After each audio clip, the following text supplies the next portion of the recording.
3. Hey guys, today we got Brothers Racing, RJ and Rusty. How you guys doing? How are you? Good to see you guys, man. We've been talking about doing this for a couple weeks now. I was starting to think it wasn't going to happen. Yeah, man, it's been great. Thanks for having us in. Appreciate it. Yeah, no problem. Just pull your mic up a little closer to your face there. That way we can hear you. Got you? Yep. Good. That one's syncing on you? Just turn that dial right there to the right. Yep, you were on it the first time. If you think you're going to strip it, go a little more. There you go. There we go. No problem, man. Technical difficulties, I'm used to them. But, so what's going on, man? What's new? Not much. You know, trying to put these boats together and get ready for the season if we ever have one. You know, looking at Point Pleasant you know, I'm hearing stuff now, maybe Ocean City. I don't know if you know a little something about that, but, you know, the problem we have is the sponsors that we've had are Jersey-based, and with everything that's been happening and trying to get the boats together and whatnot, I'm worried that, you know, you go down to Ocean City and we have a problem that we can't fix, and then you miss Point Pleasant. Right. You know what I mean? Right. And then all the sponsors are like, what the heck?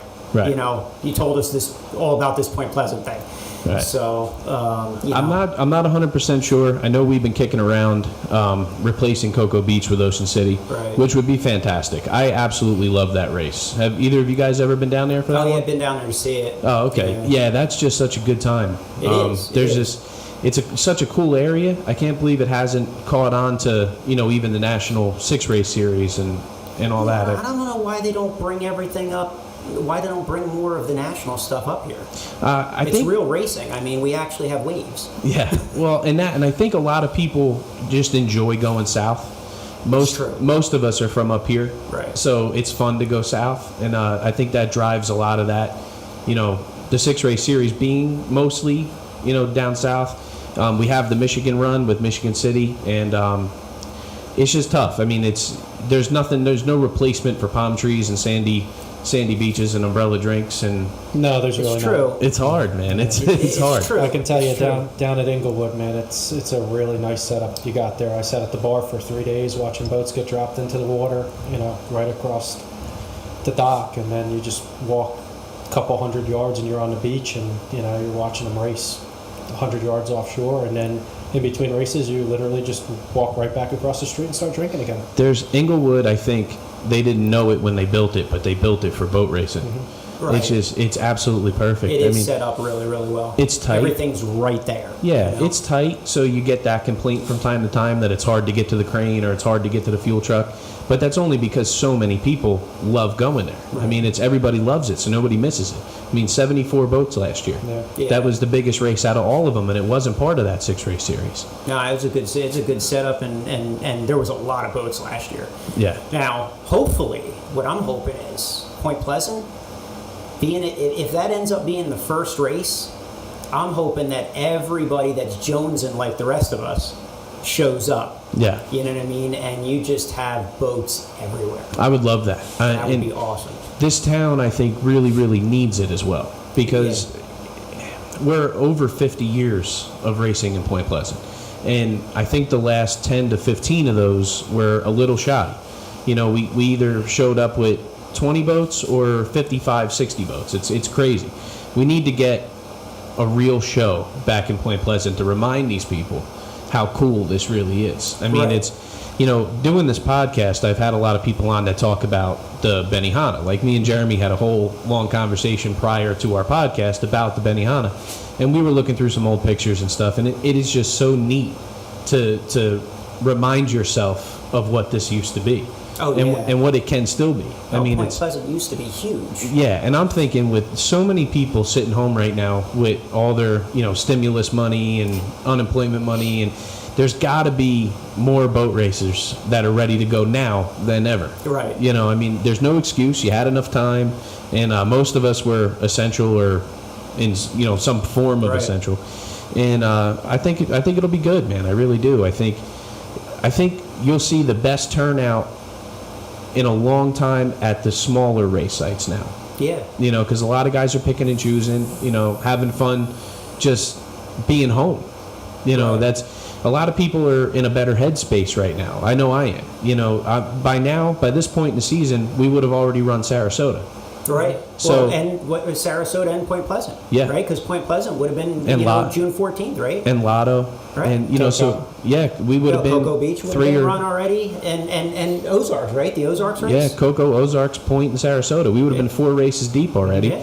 and I just with the amount of the increase in the boating community right now. I mean, it's everywhere you go, it's mobbed full of boats. And So there's a lot of new boats out there. Yeah. There's a lot of new boats out there. A lot. Couple of years ago, I mean, you'd always see boats out on the bay and whatnot, but it was, older boats. Now you see a lot of new boats Yeah. out there, Yeah. in the last couple of years. So I couldn't imagine not being here.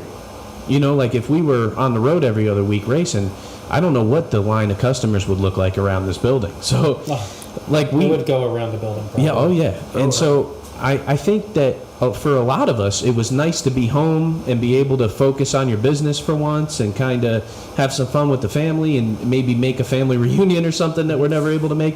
So now I think everybody will be in such a better headspace and mindset that when race season finally rolls around, everybody's going to be ready to go. Yeah, I hope so. And like I said, if something comes up in between, maybe, actually now, right, Morehead City is actually going to be before Point, I believe so. right? Because Yeah. Morehead City is early in the month and Point's now moved to the end of September. Yeah, I believe so. Point really won't be the first race. No, I've been trying to nail down the schedule as it changes on us, Right. and it's it just changes constantly. it's like you got to watch the news.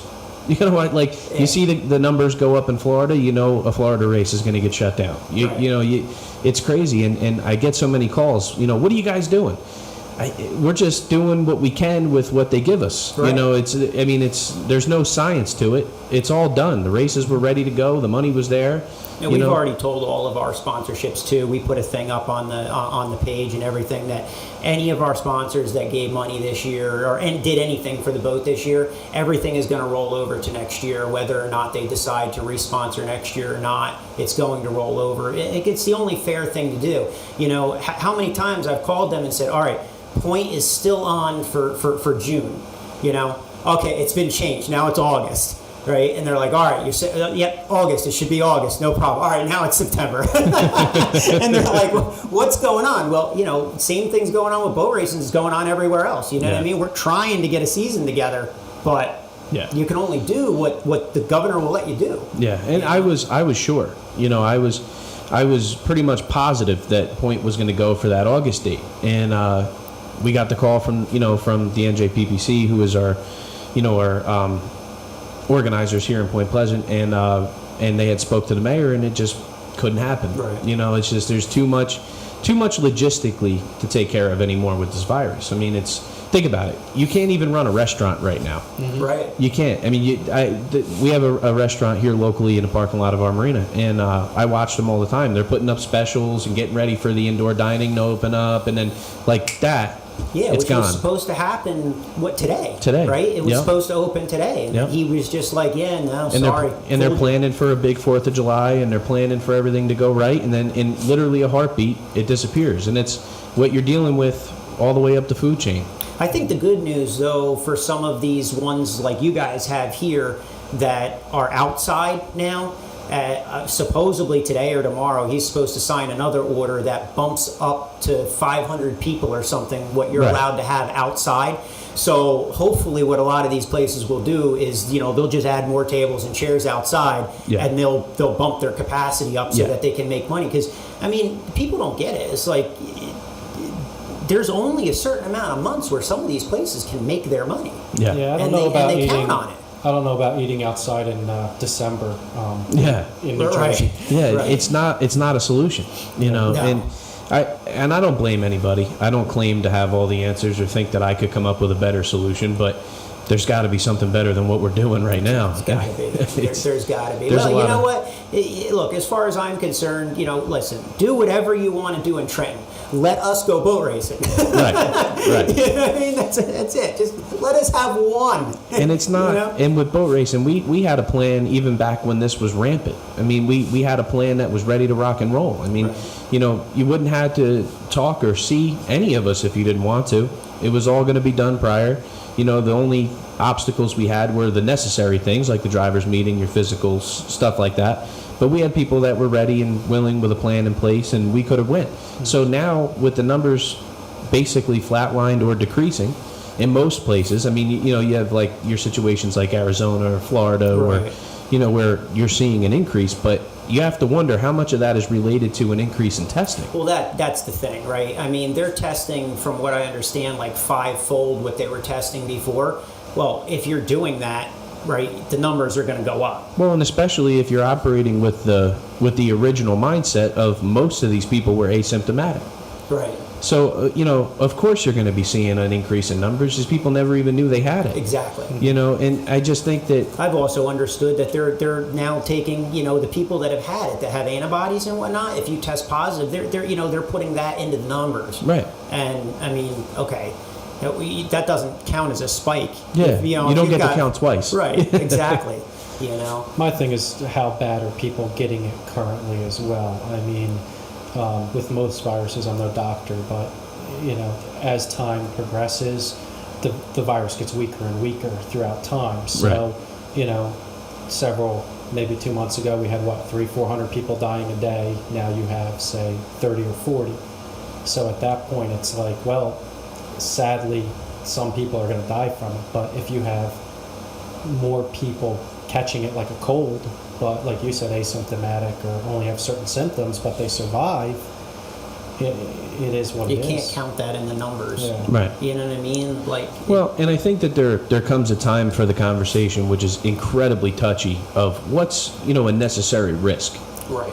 At what point do you call the ball and say we have to get everything moving? Well, look, it's a virus. You don't eradicate viruses, right? So eventually, we're going to have to live with it at some point. Now, look, nobody wants their grandparents or their parents to die from it. Nobody wants that. But at a certain point, what do? You know what I mean? At some point, everybody's going to get it, or we're going to get some type of a vaccine. But if the vaccines are anywhere near as good as the flu vaccines we've got, where you get the vaccine and you still get the flu, right? What good is it? My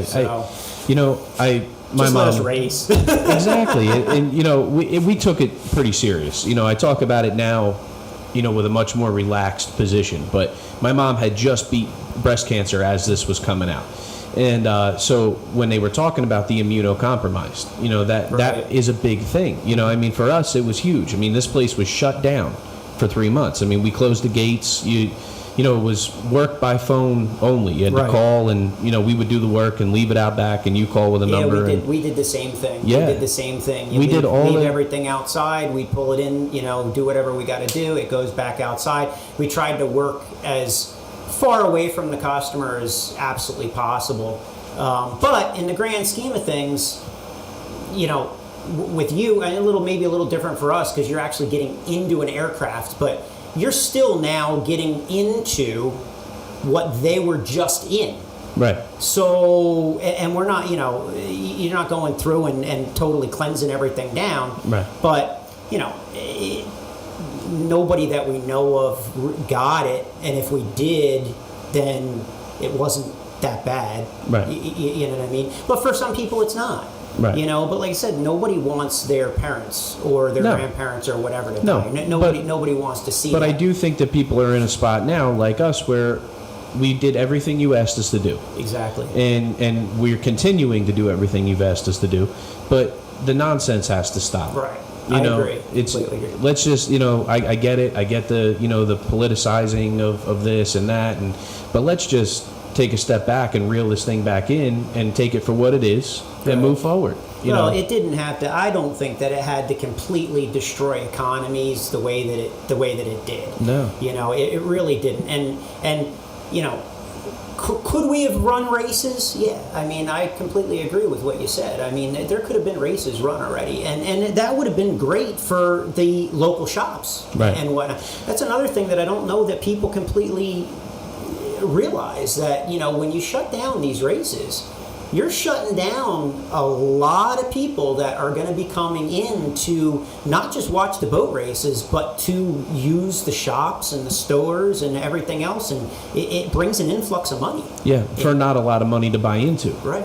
But the thing is that you have to remember too is the promoters that put their names on these races and take all the risk, they were having a hard time selling this because, yeah, sure, the racers are ready to go, the organization's ready to go, we're all ready. But what happens in a town like St. Clair, where their usual foot traffic in that town is probably under 1,000 people? Right. And then suddenly you have the boat race come, puts 100,000 people on that river, and now you have this giant spike in numbers. They're going to start pointing fingers. I mean, right, and some of it's probably better off canceled because, here's the other thing. Even if you went racing and nothing really happened, there's going to be a spike, right? Somebody's going to grab a hold of that and say, all these people were in one spot and there's going to be a spike. Yeah. However, there's no spiking when you riot and loop. Well, so listen, I completely agree. I think anybody with any common sense completely agrees. Right. But I think that the common sense is being left out of just about everything anymore. Yeah, it's true. So it's just, we're going to do what we can do and, just keep trying to make a schedule out of this. Right. We feel horrible. It looks like Point Pleasant, as far as I can see now, it looks pretty good. Yeah. When you have the mayor come out and say, look, we're doing this, and then there's an article written about it and everything else, that seems pretty We got pretty so good. lucky. We got so lucky. When we lost Mayor Reed, he was all about the boat race. And when we lost him, there was a huge knot in all of our local stomachs here. And this guy's just been unbelievable. We didn't expect this at all. No. We have his full support. Anything we want to do, however we want to do it, as long as it fits the guidelines that he himself has to follow, we can do it. Yeah. So, and it's looking pretty good. He seems to be really good. I saw a couple videos that he posted about some of the protests and stuff that were going on and whatnot. And he seems like he's not taking any garbage. He's a no bullshit kind of guy. Exactly. Yeah, he's no bullshit. I tell you, he should run for governor. Yeah, I'd vote for him. I would too. I would. I like him a lot. And I think that with that, Morehead City's going to be fantastic. Anybody that can make it there will appreciate it. Jeff McCann, that's running that race, he's a long-time racer, and he gets it. He knows what it needs to be, what needs to happen, and it's an awesome spot. And from what I understand, he's got like carte blanche down there. And the good thing about that one, right, is it's in the bay, isn't it? Yeah, mostly. Right. It's not going well. It shouldn't be horrible water. No, it should be pretty good. And we have a good mix. See, in 2019, a lot of us got a really tough impression of a lot of these places, having it been the first for most of us. Like, it was the first I was in Michigan City. It was the first I was in Cocoa Beach, right? Those are two races right there that in 2019 were lily ponds. That if you rewind 1 year before that was small craft advisory. Right. So you could potentially see a Cocoa Beach race with 10-footers. You could potentially see a Michigan City race with 6-8-footers. Mm-hmm. There's some potential for some big water on the schedule. So it's nice to have. We could also see a Point Pleasant with flat calm. Never.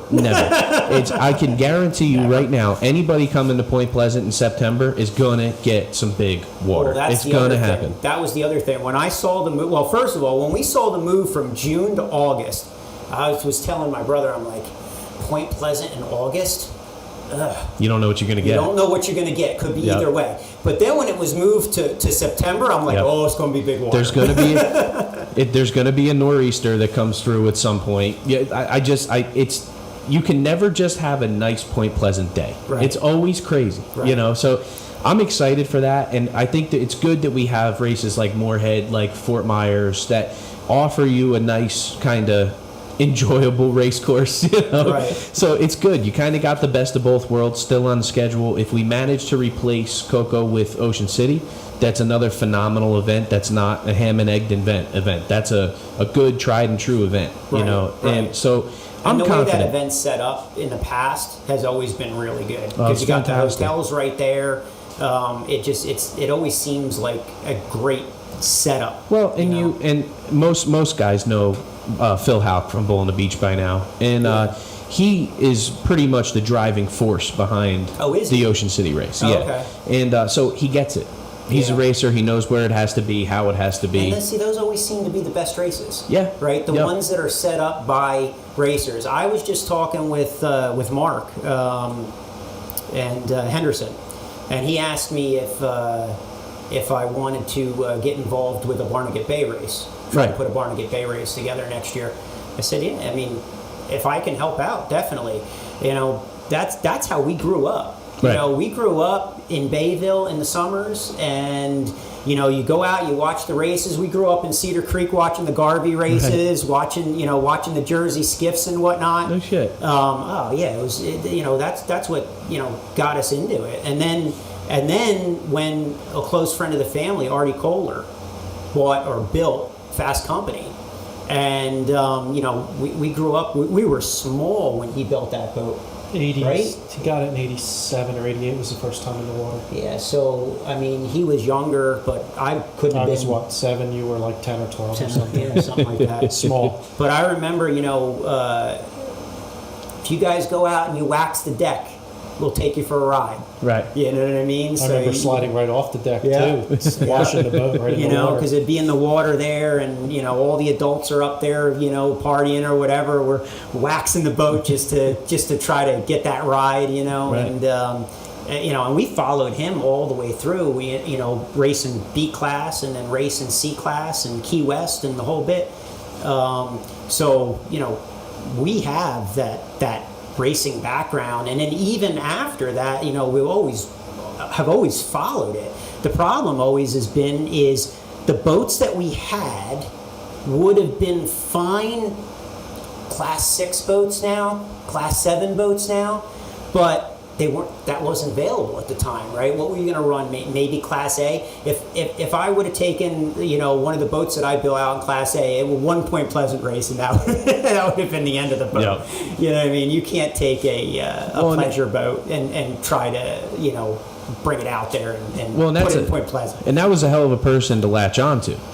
I mean, that's the Fast Company boat there through probably 10, 15 years was always dominant. Oh, I mean, yeah. so you got a good education there on the way in from good people. Right. And then after a while, I mean, he let the boat sit for a while and then came back in 09. Was it 09? It was that. I thought it was 01. No, 09. Oh, was it 09? 09. Back to Point Pleasant Beach and took first place with Hartman's Throttleman for him. With Gary. Yeah. You know what I mean? So I think he would have taken first up in Manhattan Bay or whatever before that race, but he ran out of fuel. Oh, yeah. Oh, that's right. That's right. He was running first. Milling too long, and he didn't have enough fuel in the boat. Yeah. Yeah. Gary thought he was going to put the throttles through the dashboard, they were coming around the last turn, and they ran out of fuel. That's right. The boat died on them. They couldn't figure out why. It was because they were out of gas. I wasted a good Mercury starter on that exact reason. Did you? Yeah, oh yeah. I ran out of gas from me to you to the finish line in Lake Apacon. And you just cranked it. Unfortunately, the current was going the other way, so we put it in gear and cranked it until we got across. You do what you got to do. I guess. Dee loved reminding me of that. Whenever she has a checkered flag in her hand, she waves it in front of me, fishes me along. But I wanted to talk to you more about your background here. You bought basically the same boat as Fast Company. Basically, so we wanted to buy Fast Company in the worst way, but I don't know the inside dealings, but Artie had promised the boat to somebody else, I guess through the years, a buddy of his or whatever, that uses it now for a pleasure boat, and I think a little bit of it, we're not almost 50-year-old adults to Artie. Right, we're still those little kids that he watched grow up. Right, and I think that part of it is like he didn't want us to get that boat and then go out and have something happen, and he would feel responsible. Right. Plus, it was already offered to the other guy and whatnot. But we've had our eye on some boats for a while. You know, like I said, we had some boats in the past, and the classes never really lined up. You know, and then marriage happens, right? And houses happen, and kids happen. But now I'm at the point where my son is just in that really cool age. You know, 11, he's going to be 12 in August. He's all about, you know, how can I help with the boat, Dad? And you know, we told him this year that that because he was so young, that Schmitty wasn't going to let him be on the team unless he proved with honor roll that he had the maturity level, because he didn't have the age. Well, we got to put that in the rule book. Right. And man, he took that to town, and he's, you know, we have him in a Catholic school, so it's not an easy thing. He's working for it. And yeah, I mean, the last semester with the COVID, a little was easier. Probably a little bit of a gimme, right? But he did. He worked his tail off, you know, so that he could be a part of it. And you know, and now we have the money, and you know, and my nephews, they're getting a little older, you know. So you know, it was time to do something. And I think it was maybe your birthday last year, like maybe like around, it was after the 4th of July, and we were sitting down the shore, and I remember him saying to me, you know, I'm going to buy Imagine That. Oh no, it was I had it before the 4th of July. Oh, you had it before? Oh, you're talking Memorial Day. Oh, maybe it was Memorial Day then. And of course his wife is saying he's not buying any boat. And then he's sitting down with me, and you know, they're not around, and he's like, you know, I'm getting this boat. But, you know, he didn't have, the guy was selling it, and he didn't have all the money, and he had his eye on it for a while, so he was talking about possibly borrowing some money from a friend, but we were getting into what was involved in that, and I was like, no, you can't do that. If you're going to buy a boat, you have to buy a boat. I said, if you really want to buy the boat, I'll loan you the money, but it's a loan. This isn't like my brother gave me money and I can forget about it kind of thing. You didn't want to give me half the money for free? So, so his wife comes back in, and we're talking about it, and she's like, I told you he's not. I said, no, listen, you don't understand. I've known him his entire life. He's buying a boat. It's just how he's paying for it is a different story. But he's buying a boat. It's like, that's already been, you know, he's got that in his head. So more like I'm getting a boat. Right. Who's buying the boat? Is the story. So, you know, we went and, you know, we looked at the boat and whatnot. And he ended up buying it, and on the ride back to the house, because, you know, he bought the boat, it was in the water, so we took it for a ride back to the house, and like halfway back, he was like, you want to run it a little bit? So, yeah, I hadn't run a boat in 10 years, right? So I got in there and started running the boat, and I was just like, oh, we got to race this boat. Yeah. We got to race this boat. There's something about that. Right?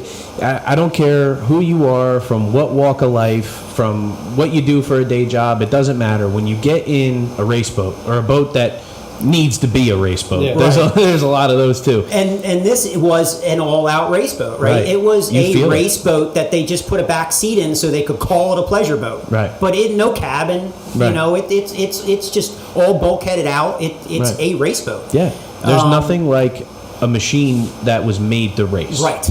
You know, when exactly. You can get in, you know, I've been in some friends, you know, Cigarettes or Apaches, which are all phenomenal boats. But it's not the same. It's not the same. It's not, when you're in the bolster and you're ready to rock and roll and your helmet's on, your jacket's on, there's other boats around you, you smell the race gas, you start to kind of change, right? Like, none of us are really the same in the parking lot as we are in the boat, you know? And they're not the same, right? Like, you can get into a big Cigarette or an Outer Limits or something like that, and yeah, I mean, they're great boats. These poker run boats and stuff, they're fast.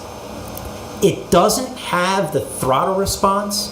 It's just a different boat. Well, it's just a different feel. And the attention to detail. to get in something and go 160 miles an hour from Point Pleasant to Atlantic City, that's cool. I'm not taking it away from you. No, yeah, I'm it's not. super cool. I hang out with quite a few of the poker run guys, and I enjoy the shit out of what they do, but it's different.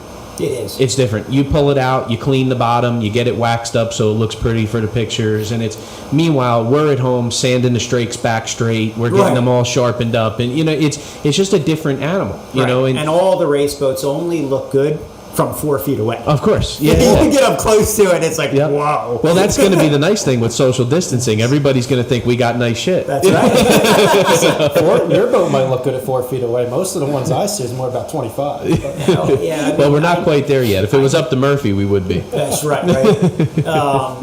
So on the way back, I'm like, we have to race this boat. So he was back and forth on it. He's like, all right, I'm going to race. And then we started doing stuff to the boat, and it was like, I don't know that we're going to be able to race this boat. Like, not this year, maybe not next year, So I may or may not have had my eye on a couple Sutphins because, with the fast company and everything, always been big on the Sutphins. So I had my eye on the outrageous that Mike Mello had for a while, and TKO, the Walter. smaller one, not the big black one, but the smaller, the white boat. Right.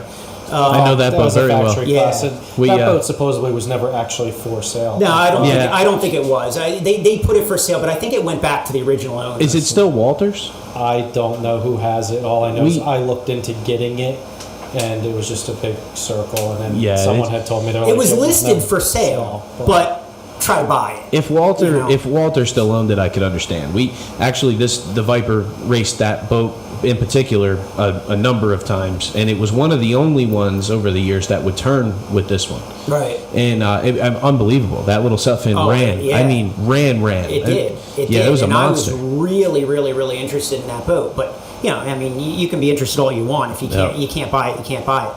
And then I was watching Tsunami for a while, but the thing that had me on Tsunami was it hadn't raced in a while, and I had no background on what it was doing.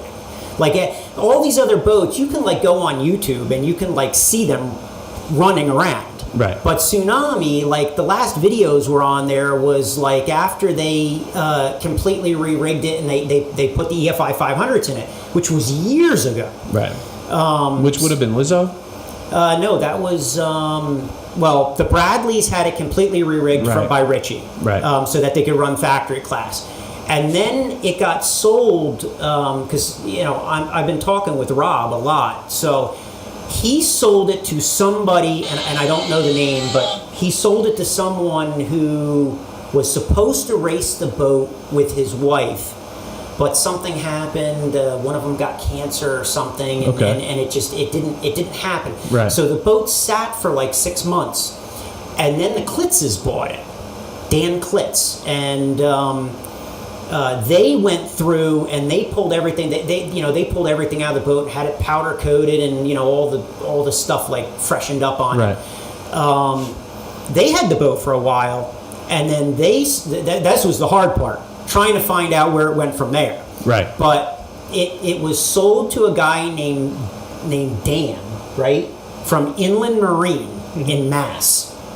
And that's where I found the boat. And I'm a little jealous of Dan with his air-conditioned shop on a 110-degree day. He did. When we went up to see the boat, he's got this little... It's not little. It's not little, but nice a smaller shop. And that place must have been 60 degrees. And it was about 105 degrees outside. I'm like, man, that is this nice. is nice. It right? is. So we tracked him down, and he didn't want to talk to anybody. There was this guy, Adam, who's a broker. And so I called Adam, and Adam's like, yeah, the boat's for sale, kind of, but it's not. So he talked to him, and Dan's like, yeah, I don't want to sell it because it's got a bad motor. So he called me up and he goes, it's not for sale, it's got a bad motor. I'm like, so? Right. Everything's for sale. I don't care that it's got a bad motor. You don't care if it's got no, I don't care if it's got a bad motor. I'm going to go through everything and freshen it up anyway. So he ended up talking to him, and the guy's like, all right, I'll sell it. If they're all right with the bad motor, I'll sell it. So basically what we thought we were getting was a turnkey boat with one motor that probably needed bearings. You know what I mean? What ended up happening on the 496 has the pressed on belt balancer. Right. Well, it loosened up somehow, came off. They never So keyed they them. so they it never was never keyed. It was just Right. pressed on. I think that's the way Merck did it. Some of them, yeah. Right. So it came off. Well, being that we have an external oil pump, right? When that came off, he lost everything. Right. And yeah, of course, everybody's story is we shut it right down. Right, he shut it down. But When it stopped running, right, he shut right. down. Everybody shut it down when it stopped running. So I knew that it needed, and it did. I mean, when we pulled the engine apart, the bottom of the oil pan, it was confetti. The bearings actually separated. The tri-metal bearings physically were Confetti. confetti. Little pieces. I was like, of yeah, he confetti. shut the. They I'm literally pulling the pulled motor apart and was confetti in the I'm bottom. at the machine shop and I'm going through the motor and I'm just throwing stuff. I'm like, did this guy shut this thing down? I'm like, yeah. The crank was bent. Yeah, the crank was You bent. know? I had to heat up, heat So- the crank up. We had to straighten it back out. And I'm sitting there every day telling him, I'm at the shop, I'm calling him, and I'm like, In the "Dude, meantime- this guy shut this thing down at about 8,000 RPM with no oil pressures when he shut it down." And of course, I'm like, well, it is what it is, right? We're building a motor, so it is what it is. In the meantime, we started the other one, and we started up, and he's on the ground going, "Shut it down! Shut it down!" So I turned it off, and you didn't hear that? I'm like, no. He goes, how did you not hear? It was knocking like crazy. I didn't hear it. You know what I mean? Where I was, I couldn't hear Right. it. So we ended up pulling both out. Now, fortunately, these guys built me unbelievable motors, right? We completely built them from the bottom up. We took the original motor that was the brainchild of Matt Hayes. Who built them? He did, along with Windsor Automotive. Paul, what's Paul. his last name? Rock. Paul Rock from Windsor Automotive. I'm very close with Paul. When I used to drag race, I build all my engines. We do all the machining actually too. Right. To the point that dynoing everything, I go in there, I can mill everything, machine everything, Well, that's awesome. assemble everything. So I get to use his tools. Hey, well, shout out to And- Paul Rock. yeah. That's Yeah. awesome. Yeah. So and son Dan. So. we built them from the ground up. I mean, we took the original idea that Matt had originally built for the boat, and and then put a little Apex Marine Racing engine twist on it here and a little something there. So they built excellent motors. Now what it comes down to me because I got to figure out how to tune these things. Right. And it's been a nightmare. Trying to figure out where I need my fuel, where I need my timing, what to do with these blowers. Right. Because it's not. You can call Whipple and get a map for a 496, but when you change everything in the motor and you Yeah. got different stroke, different pistons, different everything, it changes everything. We deal with that all the time. It's Yeah. never the same. No. It doesn't matter. You could build 10 of the same motor right in a row, and they all want something different. Right. He keeps saying that we'll call them 496s, but the only thing 496 on that's the metric bolts and the block that Which is fun too. Yeah. Right. Trying to build these motors where everything's metric on them. Yeah. Trying to get the bolts and everything like that. So we end up building them up because, and really the Tsunami came out of not thinking, imagine that would be able to come together fast enough. Right. So we bought a boat that we thought we could get together quicker. Turns out I was wrong. Yeah, it turns out my boat, just an hour here, an hour there, has gone together way faster than his boat with a week here, a month there. Right. And, But his is just... there was a Tsunami lot. will be done first. Yeah. So that's where we've been. A year Right. trying to, and all about that. It's a big task. It's is. a lot.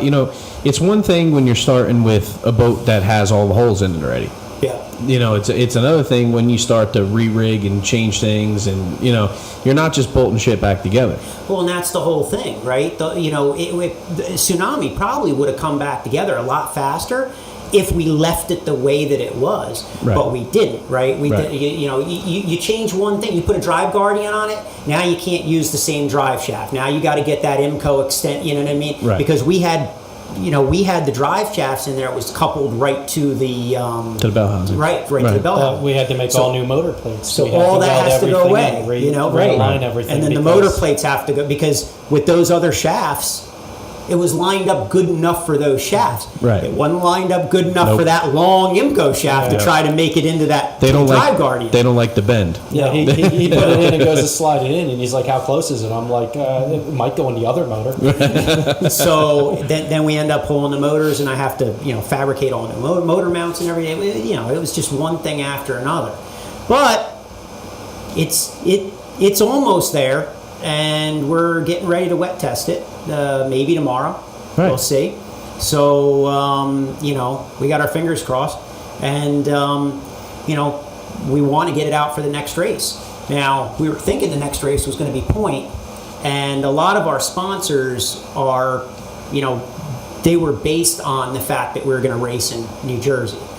So if something else comes down the line beforehand, it's going to be a hard decision for us, because we don't want to take a boat somewhere and have something we just built it, have Right. something happen that we can't fix, and then let everybody down if we can't run Point. Well, the cool thing about what you're doing here is there's not much that we can't fix. And Right. and I know how that sounds, but it is true. Like say you went down to Ocean City and heard something. There's not much that the community collectively can't help you out with. Right. And it just seems to always work that way. You'll be at the awards and what happened? I blew a drive. I got one. Come by the shop when we get back. It always works that way, where we can usually get you back out on the course in a week or two. There's Yeah, that's good. a lot of us that are willing to help. I mean, it is, and hopefully maybe by coming on here and getting to Point Pleasant and maybe Ocean City, a couple of the other ones, you'll get to know a lot of the teams and the guys around this whole thing. They're more than willing to help. Right. And there's a lot of guys. I mean, I can't name names, but like in particular the Saracens, right? They bend over backwards. Oh, absolutely. I mean, I don't even really know Johnny, other than talking on Facebook or whatever. I sent him a PM and asking him about setting some things up on the computer, like I was asking you about, and he was like, yeah, he got back to me and he was like, this is like a really busy time of the year, but you know what? Call me. I'm sure I can, push 15, 20 minutes aside or something like that to help you out. Yep. This is a guy that I've never really talked to really face to face. And you're about to race against. Right. And he's about to be one of our biggest competitors. Yep. And he had, no issue.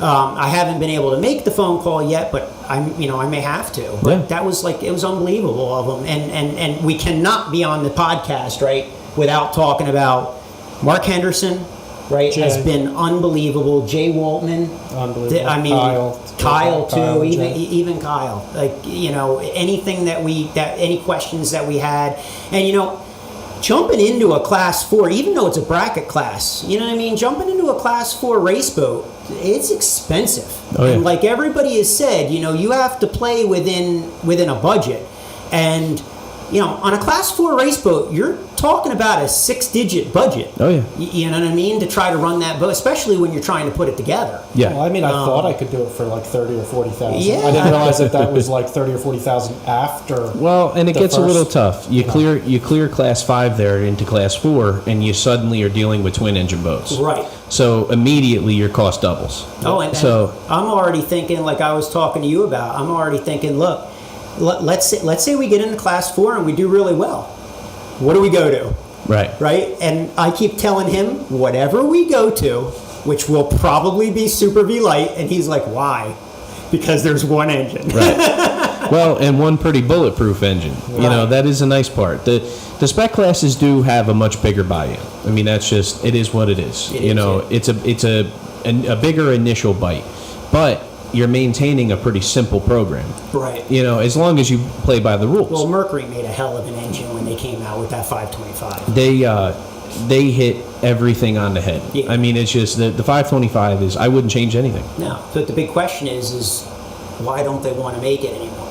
Well, because I think they are. They make the 520, and then they make the performance version, which is, I believe, the 540. Right. And then from there, they make the 565. Yeah, I was going to say And 565. the 565 is probably the most comparable of the three to the 525. It's definitely a whole lot more torque. It's got the bigger throttle bodies on it, so it breathes a little better up top.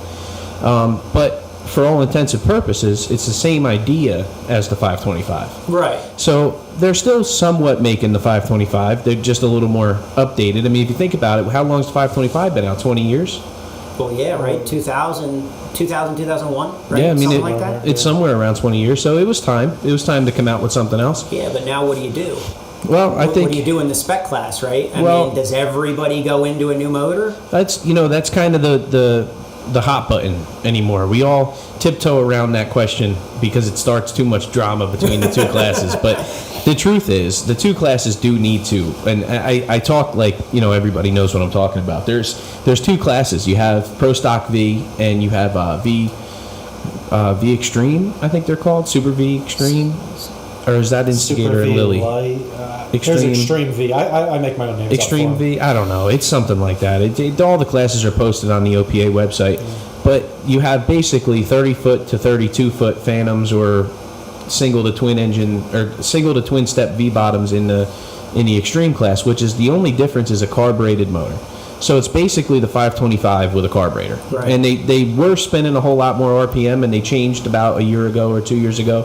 So now we actually turn the same RPMs. So it's just if you took the intake off a 525 and put a intake and carburetor on it, it's basically what they're running.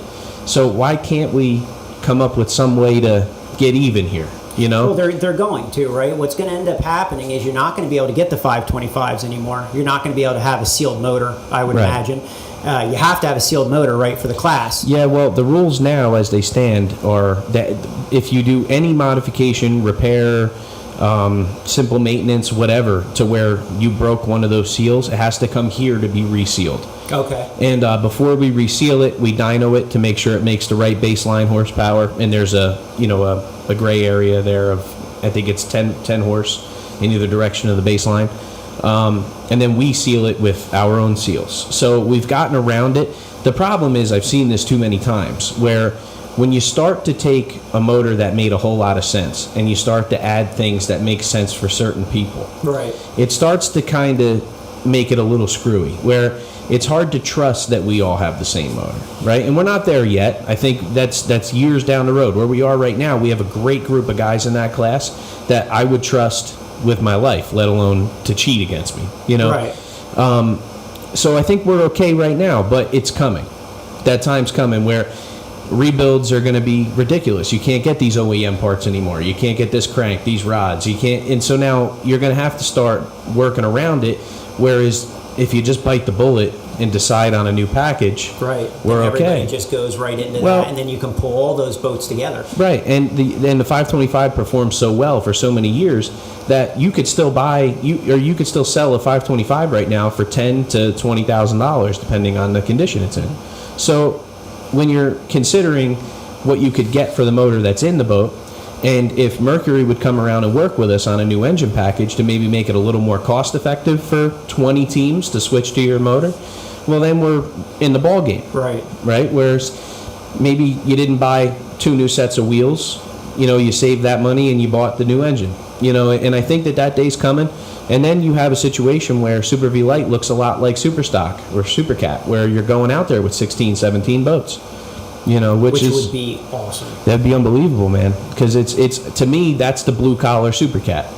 Yeah. Is Super V Light. I mean, Right, it's true. It's as far as most of us can afford to go, and having that's not cheap either. no, Like it's everybody not. has to understand that when you start getting into that, it's not inexpensive. No. And people all these guys that are doing it do it because they love to do it. Oh yeah. You know what I Well, mean? and you mentioned a few of them, Henderson and Jay Waltman. Yeah. Hendo, Mark's been around this forever. right? So if you want to talk to anybody, talk to Mark Henderson. I mean, he's probably the smartest guy in offshore. Maybe him and Ryan Beckley can have a debate. But I talk to him all the time for, a good point in the right direction. Or Waltman's another one who's been around as long as I have. And he's been in and out of so many different boats. And if you talk to any of them, where they would like to end up is Super V Light. Right. It really is. It's a great class. The boats run great. You're not running at speeds where you're worried about getting hurt and it's still fun. Well, Waltman's there. I mean, they just have to finish the boat. Yeah. Right? Yeah. I mean, they got it there. They're going through it. So. Well, Waltman's lucky. He's able to jump into other stuff here and there. Right. There's a few guys that have made, like a Jay Muller, right? I think Muller has run every single boat in the whole organization. Right. I think at one point or another, he raced every boat. Well, and Hartman too. Hartman, right? Yeah, there's a lot Gary's of them. I don't know if he's been in every boat, but he's been in a lot of them. I would really like to see Waltman settle down with Kyle, get that green machine back out on the race course, because a lot of us miss it. That poor boat has been taken apart and put together more times than any boat I know. Yeah, it's when I'm at the shop, I keep looking at it, and he's like, "Oh, we're gonna get it together," and I'm like, "Man, I hope you got a lot of guys."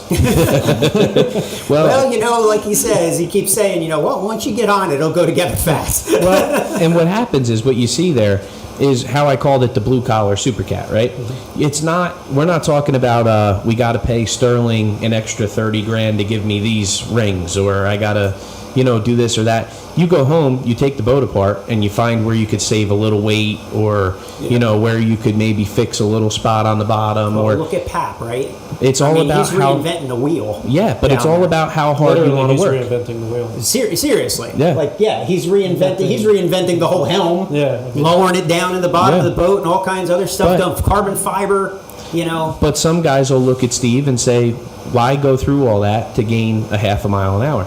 Steve has gone through all that 50 times. That's why his boat's in the front. Right. It's all about how hard you want to work.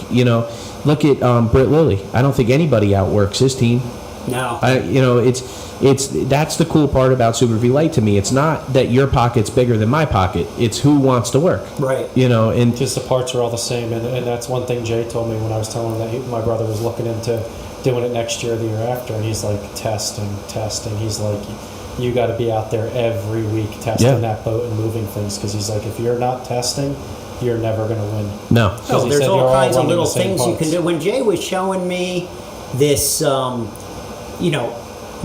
tape on the side of the boat that will peel off as the race goes on, so that you can get the air down in under the ventilators and what I'm like, seriously? there's not much these guys haven't thought of. No, I mean, they've thought of like pretty much everything to try to get the boat to perform the best it can when it's heavy, and then after you burn all fuel. Right.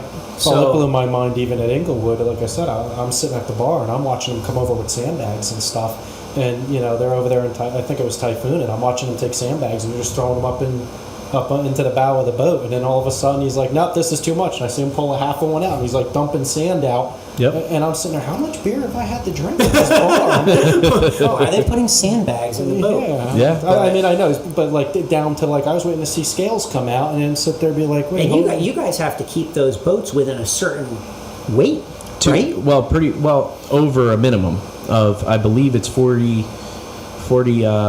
pounds, 40, so you 250. You can go anywhere over it. Anywhere over it, just can't go under. under. Yeah. So you can add all the weight you want, you just can't take the weight out. So when we crane in, your boat's completely empty. There can't be any weight in the front, there can't be any water in the ballast tank. It's all that.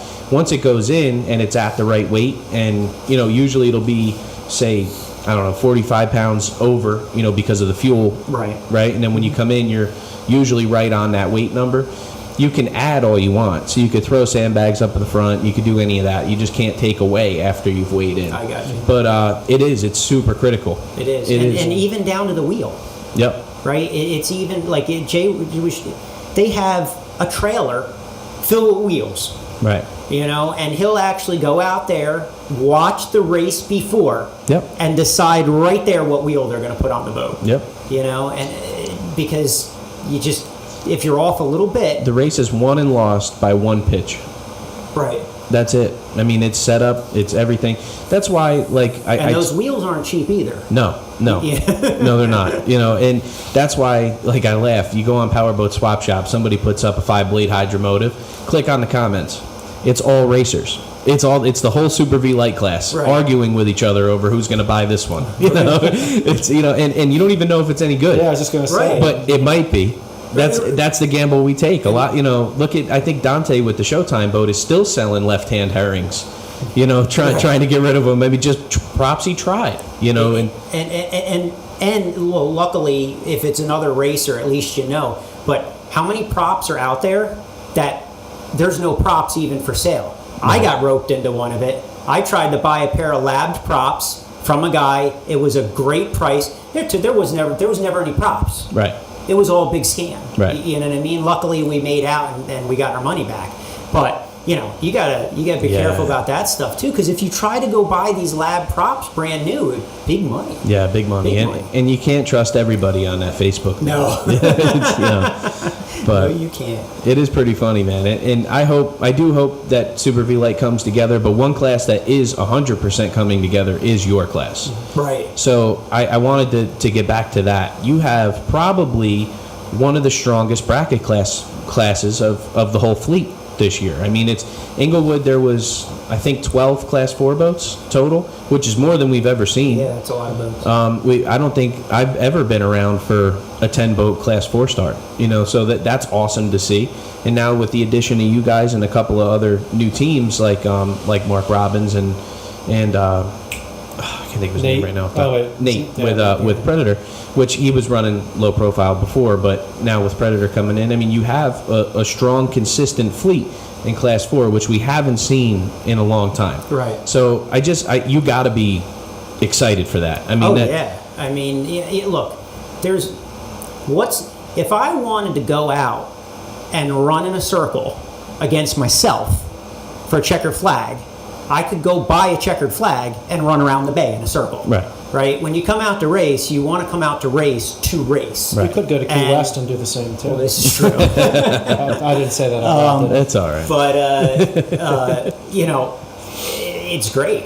You know what I mean? I know there's a lot of talk going back and forth too. When people first started finding out, because we ran under the radar for 6 months, 8 months. No one really knew that these boats were coming back. But when people started finding out a little bit from looking at posts and whatnot, you start hearing people talking about, Johnny and Jason and whatnot, and now they're going to have, and stuff started going around, and it's like that's great, right? We want to race. You know what I mean? Nobody wants anything for free. Right. We want to go out there and we want to race. Let's go rail to rail and let's do it. And it seems like all the guys out there are a great bunch of guys. Well, you know what I mean? yeah, and you touched on Johnny and Jason there. So I just had the Smith brothers on. So in my opinion, you're dealing with the other set of consummate professionals. There's a lot of us, myself included. I don't consider myself a professional. When I go to the awards, I'm usually still in the same T-shirt I was in the boat with. I probably got a cold beer and a half a buzz on. When you deal with guys like Johnny and Jason, Rich and Pete, there's a good group of those guys where it's all about that 45 minutes. Right. And it's why they're there. It's what they came for, and it's going to be the real deal when that green flag goes up. There's a lot of us out there that do that, but them in particular have one of the best track records of just phenomenal performances. Oh, yeah. So when you're building a boat like Tsunami, a boat like Imagine That, for a class, it's got to be cool to not only be building it for a class, but to go try to be a headhunter and go get the Sarases, go get Jim Simmons, go get Right. Brian Williamson, go get these guys that for years now have been dominating that class. Oh, and that's the thing, right? You look at it in our perspective, and that's like, it's a big thing, man. It's like you're entering a class now where the guys that you're going to be racing against are after last year, 4-time world champions? Yep. Right? 6. I'm sure Johnny and Jason have a handful. Yeah, it's a lot. Simmons on his own probably has half a dozen. Yeah, I mean, you're in there with some Right. real hardened veterans. And you don't, and it's not split. You know what I mean? It's not like a world championship here, it's like, Yeah, 15, 16, 17, right, 18. Exactly. Yeah. Exactly. Yep. Right? And, back to back. And then you start thinking about it and going, oh, man, it's going to be some racing. Well, and people like they're not going to get, because I tell you what, guys like that, they're not going to feel bad for us and give us a check. No, that doesn't happen. Right? It's not going to That happen. doesn't happen. So, you know what I mean? If anybody... You're going to earn it. If anybody in boat racing has ever told that story, it's only because they don't want to admit that they lost. Nobody gives anything away, and I think that there with that, those guys, that class in particular there, where you're talking about a string of world championships, right? Right. You got to really think about what went into that. Everybody likes to interject with these, circumstances, right? Oh, well, there was only 3 boats there in 2015. Okay, go 5 years of world championships and never break a drive. Right. Go 5 years of world championships and never have a lifter come apart. Yeah. It doesn't happen. But for guys like Jason I get myself in trouble naming names literally all the time. But let's just talk about Jason there in particular, right? With Johnny. They don't break. No. They don't, they have that boat down, like they wear it. Yeah. When they get in it. You know what I mean? And I would love to see that little box in front of Jason, because I guarantee you that thing is reading 84.9. Oh yeah, the most of the race. He's a machine. It's crazy, and they've got that thing dialed down to the point where they're wearing the. I don't want to go into this blind. So I've been watching. I'm watching them race. I'm watching what they do in the corners. I'm trying to figure these guys out, and they're machines. Yeah, they're machines. If there is an opening next to that buoy, right, they're going to come and they're going to take it. Yeah. Every single time, and and that's a lot for that. That's Johnny, right? Yep. He's steering the boat. Well, and Johnny, to his credit, came up a lot like I did, where I think he actually was better off than I was when he went into Class 5 with the Avanti. See, I think going into the smaller classes, like now 7, but then 6 and 5, you went into a Shark Tank where you thought you were getting into a 70-mile-an-hour boat, a 75-mile-an-hour boat, and you were put up against guys like Warren Miller and Eddie Simmons and John Cohen and Mark Henderson and these guys who could clean your clock. Right. And so you learn in a trial by fire kind of scenario. So now you fast forward to Johnny at this stage in his career in the Cobra, where he's been through it all. You're not going to phase him.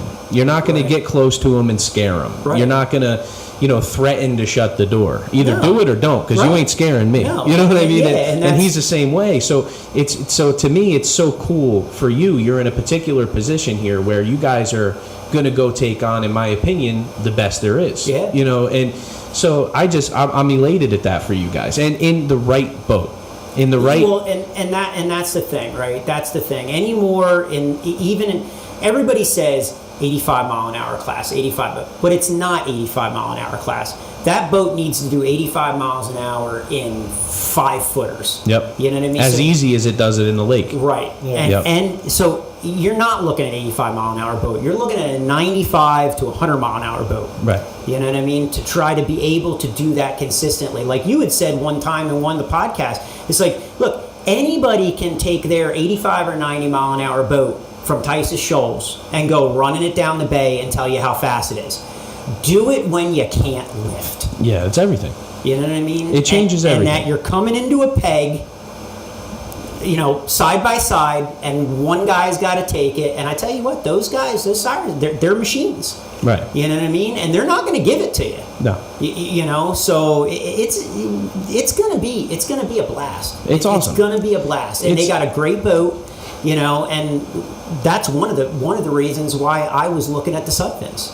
Right. Because when I saw them and what they can do with that boat, I'm like, I need a Sutphin, right? Because a Sutphin's going to be able to do that I think the only chance that we have with the Saracens is if I can get them in water that my boat can handle a little bit better than theirs. Yeah. And their boat handles real good in all kinds of water. But there's going to be a lot to worry about on your way there. I mean, and this is why I absolutely love bracket class racing. People think that, you watch the first couple episodes of this show, right? And it's all bracket class, everything, right? I hardly talk about the spec class stuff, and I apologize for that. I know that the fans at home want to hear what's going on with Supercat, want to hear. The problem with that is, who the fuck knows what's going on with Supercat? Who knows what's going on with Superstock? Especially this year. Yeah, they do whatever they want. The bracket class guys, that's where the real racing is. That's where the real race teams are. That's where, you get guys that knew what they were doing when Inglewood was over. Right. You know what I mean? You got a class that's dedicated to these 10 races, not I can make these 5 or these 6, or we're going to do a drop race, or you're in it for the real thing now. You're in there with probably, I would guess, an average of 6-7 boats at every single race this year in Class 4. Right. That would be my guess, right? So before you even get the opportunity to go take a swing at a guy like Jason or Johnny, you got to beat a guy like Brian Williamson. True. Who's been running Perdition on the rails trying to beat Jason and Johnny for years now. You got Mark Robbins coming out with his brand new 34. You got Nate Hunt coming with Predator that is locked and loaded. I don't know if we're going to get him up here, though. I've been in contact with him. I'm like, Nate, come on, Point Pleasant. I can't make it. He'll come. So Listen, hopefully he does. I'd love to see the boat come up. That boat in a race like Point Pleasant, it's meant to be. Right. He'll be here. In Apache and rough water, you never see that, right? And like I said at the beginning of all this too, is a lot of us are enjoying this downtime that we haven't had in a long time.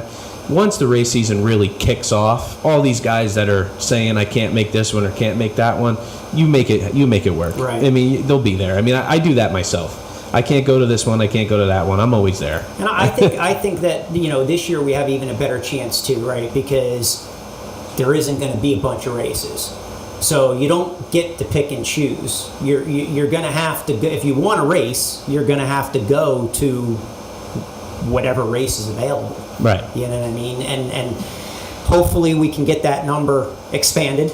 But, for right now, it is what it is. Well, and I think that the other really cool thing, it's not cool, but nothing's cool about the situation we're in. We're all just heartbroken over the way this season went down, especially coming off of last season. Right. So, it hurts. But we have a lot of really cool events down into 2 months. Right? So this season is going to feel like craziness, even though it's not. Even though it's half the schedule, even though it's all packed into September to November, it's going to feel like a real race season. It's going to be a marathon. Yeah. Right? I don't think I'm ever going to get out of the truck. I think you just drive there and drive to the next race site. Well, that's the other thing that's worrisome too. Like you said, what do you do with the customers? Right. You know what I mean? Because you got to take care of your customers. And the other aspect is, how do I race 2 races a month for 3 months straight? Yeah. With drive, because let's be honest, Florida's not next door. Right. And still take care of everything that needs to be taken care of. So we'll see. It's hard. We want badly, and he doesn't think it's going to happen. But I hope that we can run Tsunami in, maybe Morehead City, maybe Ocean City if it happens. Definitely Point Pleasant. No doubt in my mind. But he, in the worst way, wants to have Imagine That for the Worlds. Right. In the worst way. And, I keep telling him, all we have to do, all I want to do is finish Tsunami. Once Tsunami is done, testing it, whatever, we'll figure that out. But once Tsunami's done, we can spend all of the time on Imagine That and just put it together. Oh, it'll come together. You know what I mean? This is how you can tell he works on airplanes, because they actually get done. Boats are never done. That's why he keeps going, as soon as my boat's done, we'll work on yours. I'm like, I should just sell my boat tomorrow, because it'll never be done. Done to the point where, it's tested. Well, and push hasn't come to shove yet. Right. We still got some time. We're all the same. Right. We're all the same. Right. Yeah, give it another month when Point Pleasant's just around the corner. Watch how fast stuff starts getting done. And Jeremy said that, right? It's like, I got time. The boat's there, but I got time. And then a week before the race, you're like, And then Oh man, I haven't touched it. what you thought was a year's worth of work, you do in 3 or 4 days. Right.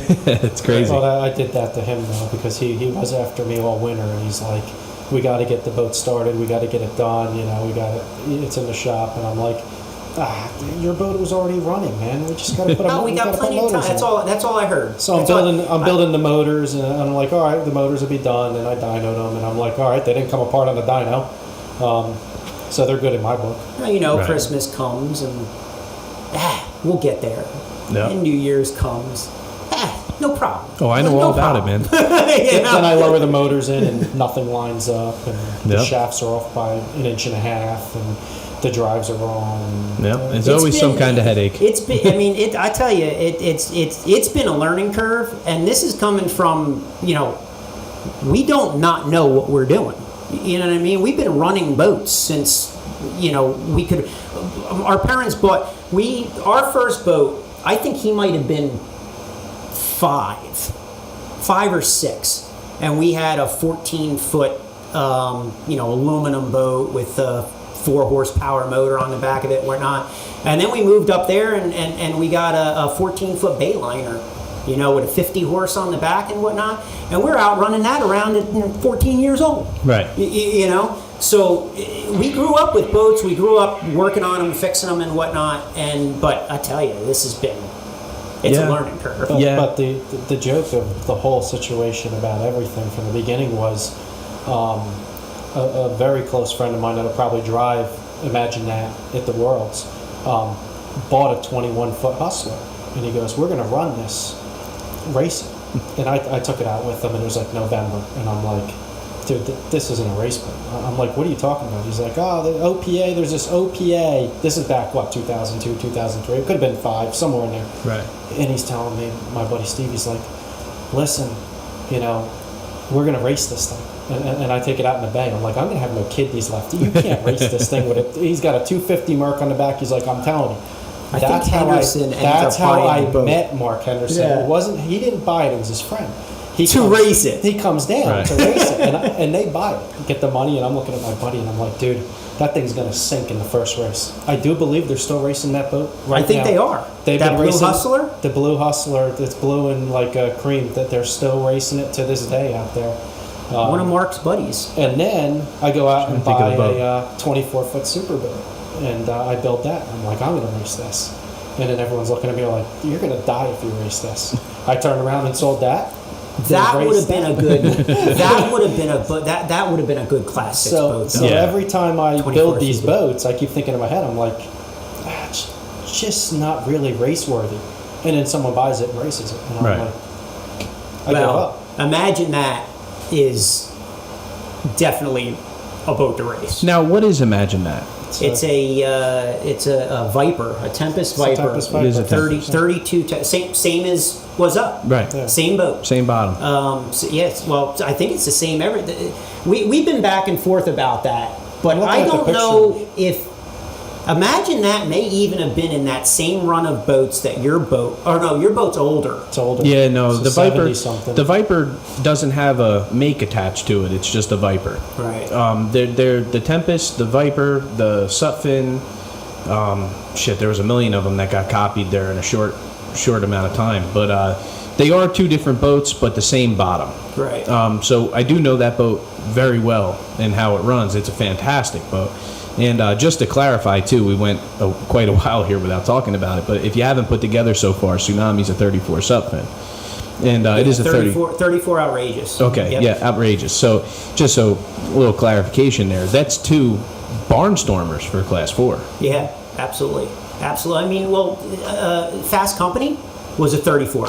Now, it wasn't, he had the flat deck on it. It was an older boat. It was a flat, so it wasn't what they called, the true outrageous, but where we have the step deck on Tsunami, but same hull. Right. Same, the bottom end of the boat is exactly the same. And if you talk to Richie Jr., the Viper is the same boat as the Sutphin, 3/4 of the way up. Right. And then the Sutphin, changes a little bit at the front of the boat. Right.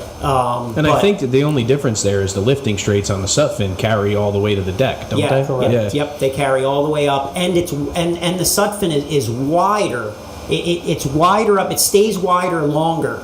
Right. And then it kind of cuts in. Right. And that that's supposedly for the rough water, Right. for re-entering in the rough water to keep the Right. nose up out. Where imagine that, it stakes in real fast, Right. which gives it a sleeker look. But I believe that's the other reason why. I think I was having a conversation with you on the phone about Class 4, Class 3. Not being able to run. I'd love for us to be able to run both boats.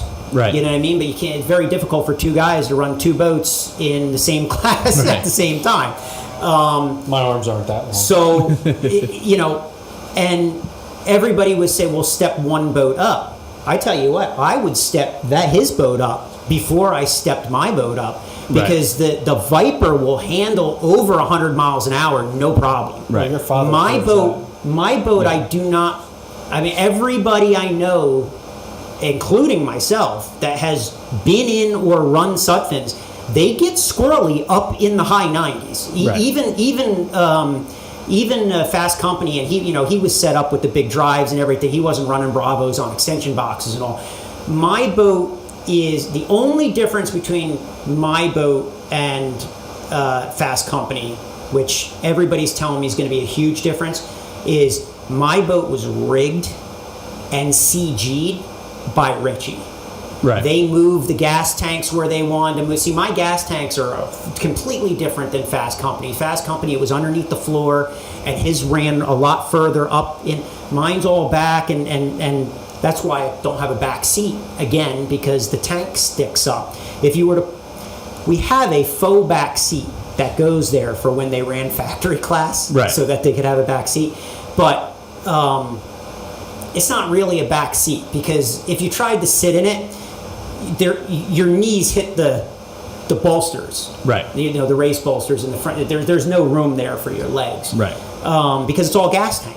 Right. And all that supposedly was set up in conjunction with the extension boxes and the drives and all, because that boat originally had big drive number 3s on it. Right. I don't know. Something like that? Now, They could've been you're threes not or running fives. transmissions. No, So- we're running Bravos. It might have made a little difference that the motors were a little further forward, right, with the transmissions. Right. You know, it they might- weren't just transmissions. He actually ran shafts on them too. Right. So I would So they were imagine. all the way On Fast up. Company. On Fast Company, Yeah. they were all the way up. Right. So I would imagine he did that for, also you have to remember the day and age. Back then, they ran a lot bigger water. Oh, right. They went further offshore more often And than we further, do. right? Oh, They yeah. had they were long track racing. Yeah, so you back had to then. keep the bow down. You Right. didn't want to have to run 65, 70 miles in 6-footers with your tabs folded under you and the Yep. drives folded under you. And, you wanted to kind of let the boat run. So back in the day, they moved a lot of stuff back because they had so much of the hardware pushed forward. Right. To try to kind of counteract that, the balancing issue there, which what you might find is with a lot of your weight in your boat being shifted back, it'll run fantastic in the flat to medium rough, and then from there you may just have to put a little weight in front of it to hold the front down. And I have a ballast tank. Yeah, there you So, go. what I mean? And We can pump in and out, and the way that they have the ballast tank set up, I mean, when he did it, it was ingenious. But the way Richie set it up, I mean, we can pump that ballast tank in full in what, 8 or 10 seconds, right. Moses. right? And we can blow it just as fast. Just as fast. Right. It's, So I mean, the way it's set up, I mean, you could fill it just to enter a turn and then blow it coming out the other side. Right. If you wanted Well, to. and that's where the science comes in bracket class. See, for a lot of years they used the term monster garage, right? Bracket Right. class is monster garage. It's not. I mean, it is as scientific as any other class in offshore. Just we're allowed to build our own motors. Right. Right. Like what you're looking at there with ballast tanks, and see, that's technology that prior in bracket class wasn't really significant. Right. Whereas now, today's day and age, these boats are much more dialed in. You have guys where when I started racing, like a Point Pleasant race for me when I was young was a 60-mile-an-hour day. You know what I mean? You went Right. out, and if you were averaging 60, the last lap you could kind of really hang it out there and maybe get the next couple. Look at today's class 6, right? Because I was in 6 then. Look at today's class 6. You have a guy in Franny Vell and a Larry Smith Scarab that'll sit at 69 miles an hour. It doesn't matter how big it is. Right. You know, so the times have definitely changed. Yeah. You know, so and that's so much fun to me is the setup work. Oh yeah, and having a mile an hour limit that you have to run up against is a complete change too. I mean, back when Fast Company was originally racing B class, C class, yeah, I mean the object was to go as fast as you could go with the setup that you were allowed to have in that class, and you would win. But now, that's not the case. Right. Because all these boats we know will go faster than 85 miles an hour. Oh, yeah. But you can't do it. Right. You know what I mean? So now not only do you have to figure out how to get to that mile an hour fast, you got to be able to hold that in any water. Right. And not go over. Yeah. You know? And that's funny it's because rough. and there's a lot of, you know, just take your pick of typically purchased power boats, right? They all shine bright in their particular circumstance, right? So what separates it from a race boat to a pleasure boat like that, you know, is can it do it all the time? Like your Sutphin, like the Tempest, where you can run 100 miles an hour and imagine that in flat water as easily as you can in 4-footers. Right. You know, and that's what separates them from the rest of the, you know, the pleasure boat world. Right. You know, and it is. Bracket class racing really brought in a new thought process to what I would say is a pretty archaic, you know, sport. I mean, we haven't changed much. No, it's true. It's other than the fact that we moved it in closer for fans to see and sponsor purchases and stuff like that. But, you know, our race courses have changed, but the sport, the thought process and what you're trying to accomplish hasn't. No. You know, so it's pretty cool. You know, it really is. Bracket class racing's, you can bring anything you want to bring. That's it. You know. And you know, the whole thing that would hold up Imagine That, I think, is like the conversation that we've had before, is you get into class 3 and that boat will do it. It'll do it no problem. The problem is the guy that you're up against, like you said, they're in a canopy, they're sitting they're strapped into a seat with shock absorbers, they've got air conditioning blowing on them. It's a completely different race for him than it is for the guy that's standing up, you know. In which, in this particular conversation, that guy is me. Right. So like, you know, and this, it's why we don't race that boat anymore. Is you'll quickly realize how good your boat is, and then you'll want to push it, right? Well, we pushed it from an 85 mile an hour class to a 90 mile an hour class back then. Then from 90 to 95, which went from local 3 to performance 3. And we were running with SBI. My brother got a little overzealous, and I believe it was Marathon, Florida in 2003, and started trying to race the helicopter. And because he was bored, and so Carbonell disqualified him and my old man and moved him up to class 2, which was 105. The only problem was in class 2 was a 47-foot Apache called Firewater with triple 1550s in it. I remember that boat. That boat could sit at 103 miles an hour. It didn't matter what was in front of it. Right. It could have been a literal tsunami. It would have just went over it. It's just, you know, they could push those things up and just leave them. That's it, man. And suddenly you find out why you need a bigger boat. You know, like that little 32-footer will do it until it won't. And when it won't, it gets bad real quick. Right. You know, whereas when you're talking about the guys like us where you're in the fountain and you're belted in shock absorbing seats with literal air conditioning and, you know, I mean, just the windshield, one simple thing, right? When you're running 85, 90, 95 miles an hour, you can hardly hold that helmet on your head. Right. You're running up the front stretch, and that helmet's trying to literally pull your head off your shoulders. When you're in the fountain, I don't feel a goddamn thing. Oh, right. Yeah. I don't even. We get all done with like a Ocean City, Maryland, or a Point Pleasant, or something just real rough and snotty, or Inglewood Sunday. I got out of that Class 7 boat and into the fountain, so it's a little different. But I got out of the fountain feeling pretty all right for having done what we just did. Right. Versus trying to stand, hang on in the wind. You know, if you catch an edge, you go swimming. No, or if if you take a good wash down. It's tough. You It know? is. It's hard. So I think that the answer to that is the fountains truthfully do not belong in Class 3. They belong in a much faster class. Any one of those 3 fountains can run 105 miles an hour, and 2 out of 3 of them can run 110. But did you ever think, if they don't want to move up or run faster, why can't we have Class 3 as open and Class 3 as closed? We could. And you run them both simultaneously, but you're not technically racing against each other. The driving force between any new additional class is participants. That's what I was going to get at. If people in Class 4 say, hey, now we have 10 or 12 or 14 boats, it's just too many boats side by side, you say, all right, Right. well, you're open, your open cockpit. Like, if 5 or 6 of you say, hey, we want to run Class 3, but we won't run against the fountains, just run them side by side, but just say this is the open version, this is the closed cockpit. And I think that you do have a case there. Like, and I don't mean to throw him into the fire here, but like Nate Hunt, for instance. I think Nate would have definitely put a 3 on the front of that Apache if it didn't have to run against the fountains. Because I would imagine. think about, now you guys are understanding what it took to build your 2, right? Now imagine all I have to do is change the oil and put spark plugs in my 525s, and I can run 105 all year with no problem. Right.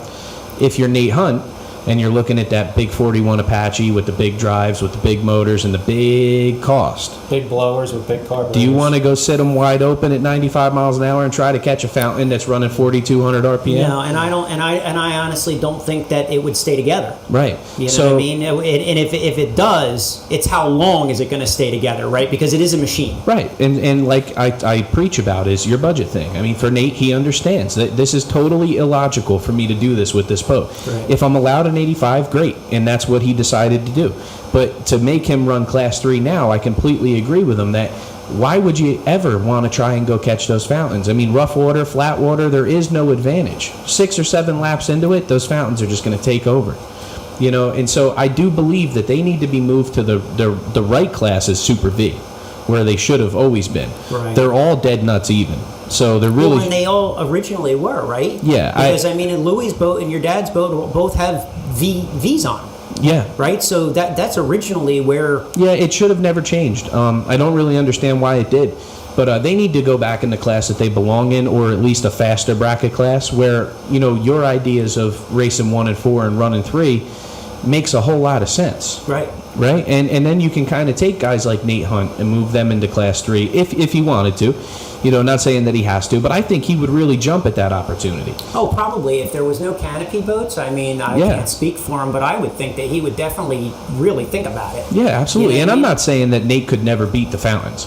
I think there's a whole lot of scenarios where Nate beats the fountains. I think you're exactly right. Yeah. I mean, and I'd love to see a you couple get some boats. really rough water. Yeah, and it's an Apache. But it's just the thought process of if he cooks a motor versus if we cook a motor. exactly. No. My Guardian mode says, hey, we're a little light on oil pressure. Right. Not his. Nope. You know, it's a big difference. So I agree with him, and I think I agree with you guys as well that I think that if the fountains just slid up a class or went back to, you know, being Super V, it would open up a really good opportunity there, as much as I would hate to see any boats come out of Class 4 right now. Yeah. Because I love when it turns into that crowd. Well, and it's going to be a good class. Yeah. You know what I mean? It seems like there's going to be a good number of boats. Yeah. It might get to the point it might have its own start. I mean, you turn Yeah. around and have 14, 18 boats, or you know, if it gets there in a year or two, Well, yeah, that's the you other might thing, have to too, run right? it by itself. I mean, because I know You got Class 7 or 4 8 bounces boats. between first race and second race. And we were talking about that. I'm like, I don't know, because I said, you know, you're running 85 miles an hour and I'm going to run over someone that's running 65 in an outboard, or I'm sitting there running 85 and I got Miss Geico coming around me at almost double my speed. Well, so I have a odd thought process on that. Is I like having other classes on the course, and I'll tell you why. I think growing up, much like you guys did as a fan, the one thing that I could always pick apart was which boat was faster. right? Like that to me was, and you could make that as scientific as you want to make it, or as simple as I just stated it. But you could watch a Class 4 boat come by a Class 5 boat and go, okay, I get that, right? And I think the fans need that. I think they need the chaos. I think they need to see the Class 4s overtaking the Class 7s to understand, like, okay, that's what 60 looks like. And that's what 85 looks like. That's a real. But there definitely comes a time where it becomes unsafe, and you see that in some of the greater speed differences. Like 85 to 60 isn't, even though it seems like it, it's not the biggest speed difference. You get, like with us in the fountains, right? There's multiple times over the course of last year or the year prior, where me and my father would come up in the fountain on a Class 5 boat. So that's 75 to probably every bit of 105, 106, which is a huge jump. And you come out of the turn and they're only 100 yards in front of me. It takes me the whole straightaway to get them. Right. You know, versus like a super stock running 110, 115 running up on a Class 6 boat. So there's certain situations where we do absolutely avoid that. But I think that for like a class like Class 4, where it's I think the majority is open cockpit, right? You only have one, the Edward J. Payne catamaran, which runs primarily in the Michigan circuit, the single outboard catamaran. Right. I don't think I've seen him in Point or in Florida, really, right? No, I think he sticks up north with that. Ozarks, I think. You know what it is, and I agree with Rick completely. You can't have a boat like that and not just run it on the pins. That's such a crazy, hairy little wild ride. You gotta go let it eat. But he knows it's too small to contend in the ocean or even in a bay. You know, I mean, think about, you know, your boat in the bay in 4-footers versus getting in a 28-foot cat with a single outboard. Right. My boat's no fun in the bay. I mean, I'll do it for Mark Henderson if he wants to set a bay race, but I can tell you I had it in the bay, and it's like it's asleep. I mean, it's the same as your father's boat, and I drove it, and I'm just like, this isn't fun. Right. I'm all about that, though. I mean, how do you feel about a bay race? Oh, I loved it. We did it. I mean, we did it. And I Mark, remember them watching every one of them. You know what I mean? Going out, anchoring the boat, watching them. The bay races were always great. I can understand the money aspect of it, though. There's really nothing out there to try to pull sponsors for. No, but I've said this. We do, and I don't know if this is a popular opinion or not, but we do have races that are for the fans and for the sport in general, and then we have races that are really just for us. You know, and that's happened over the years. I mean, if you could think back to when we ran Cambridge, Maryland, in that 5-star Hyatt hotel, there wasn't you would have had to have been a hotel guest to watch the race. It was all private, right. But they opened it up to the racers, and it was like we were at home. You know, and we did that for years, and we never got any fans or sponsors out of it or anything like that. But it was just a great weekend to kind of pat the guys on the back and say thank you. You know, and I think that the Barnegat Bay race is that. That's great. It's so much fun. The platform can be done better than most of the other sites, because if you can get your hands on, say, Berkeley Island, and take that over and set up tenting and have food and alcohol there.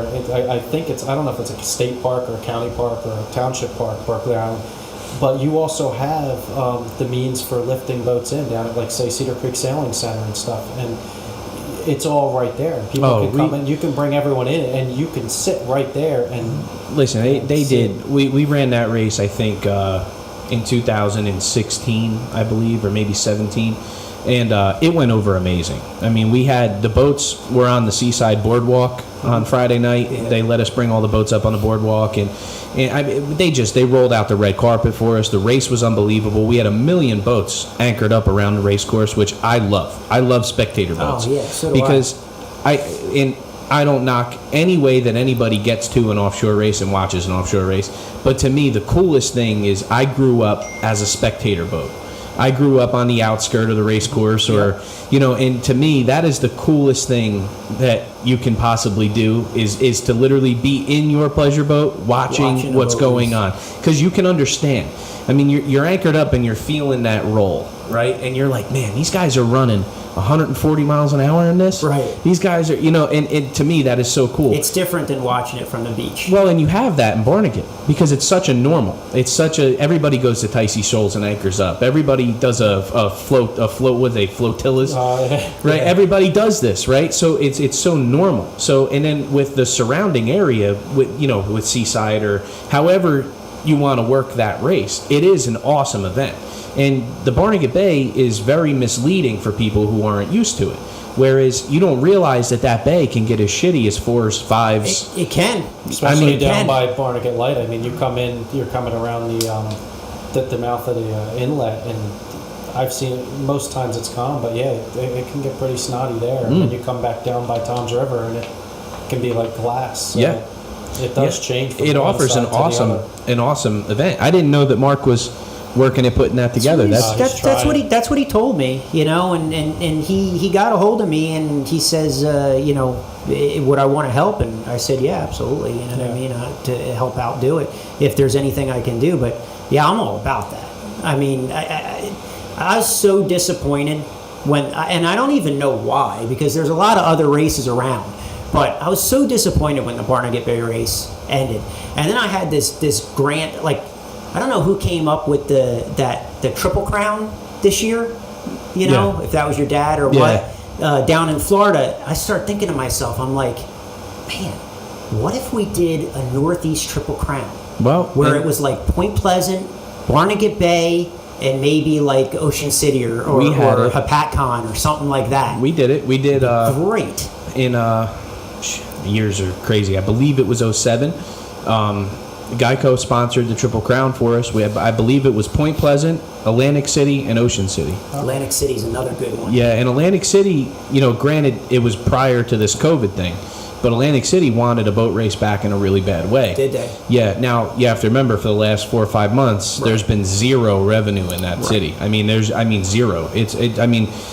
Like how you see the pictures of Las Vegas with not a soul on the strip, just like that. Yeah. I mean, in an area that couldn't afford that to begin with. Right.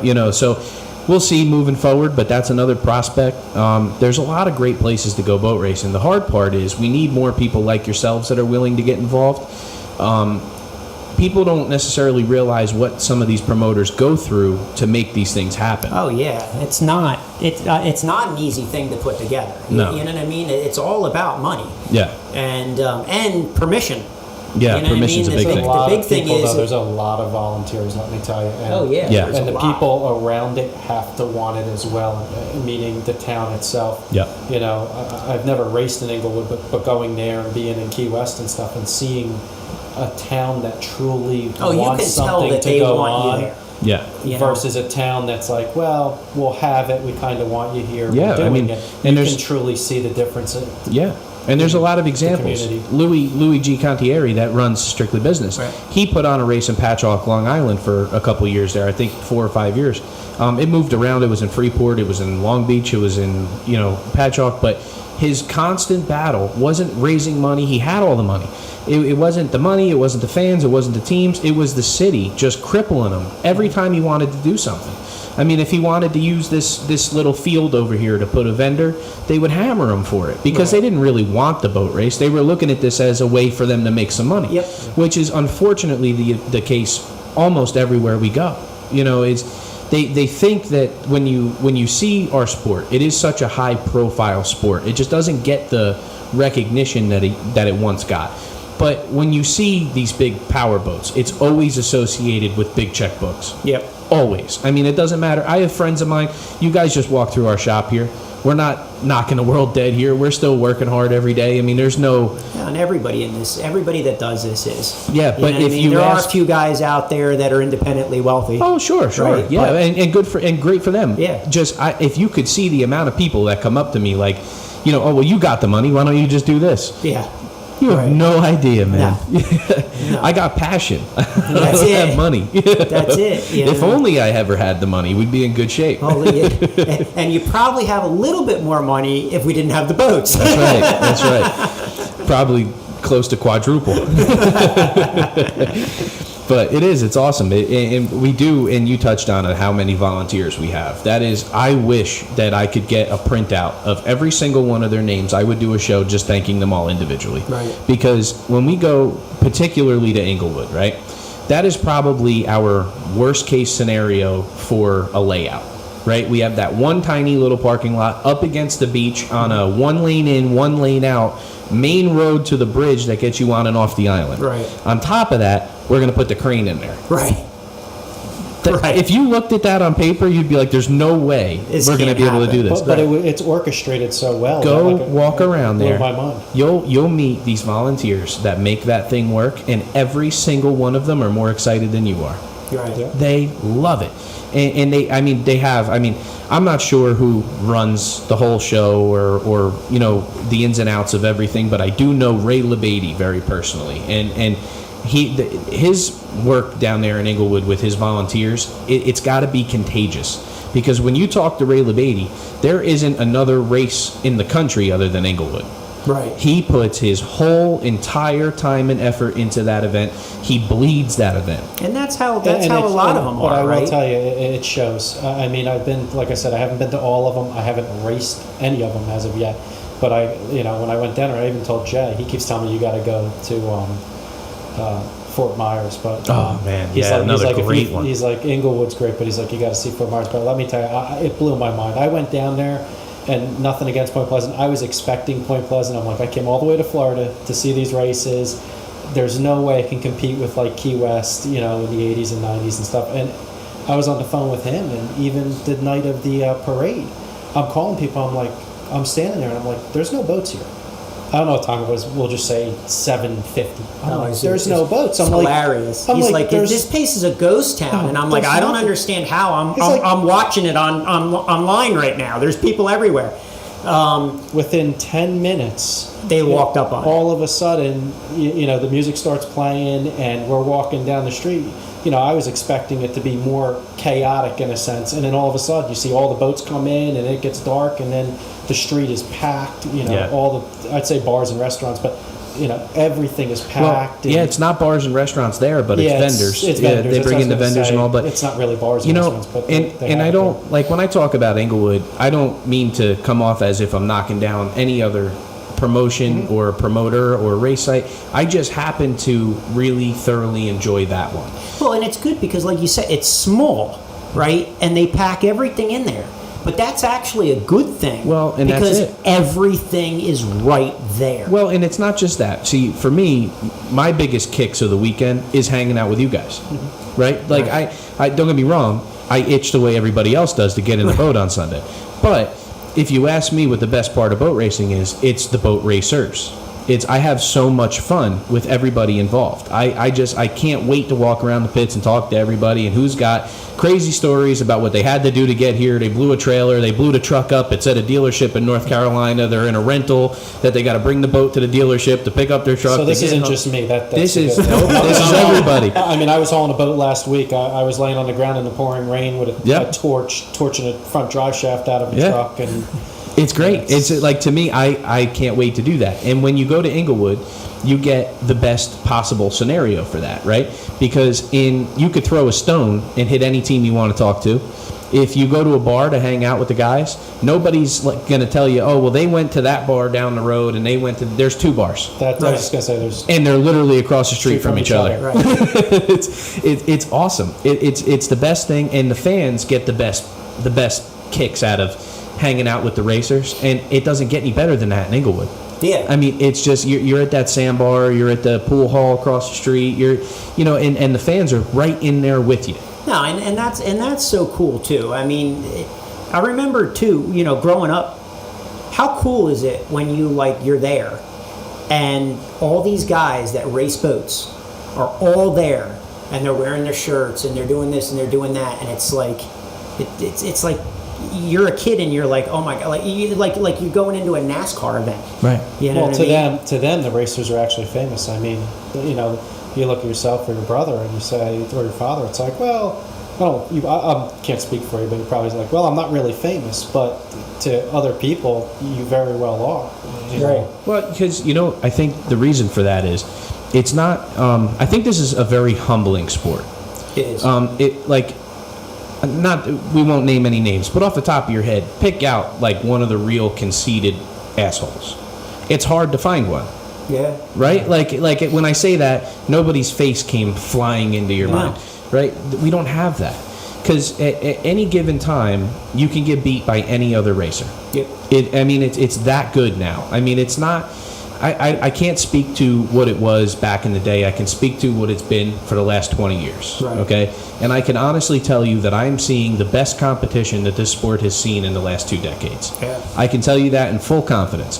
So if you're going to walk around and be an asshole and be cocky and out in front like that, you're going to eat it quickly. Yeah. It's going to happen. It's true. You know, and I think that's why you don't get that rock star type of feeling, because like I've never felt that way. I never got treated that way. I never waited in line to meet Dave Branch. I never waited in line to meet Kurt Berger. I never, you just walk up and shake their hand and say whatever it is that you had to say quickly because we got shit to do. It's like, but it's never been that sport. I mean, even, you look back to when Hulk Hogan was doing Start Your Engines, or Don Johnson was racing, or these guys were accessible.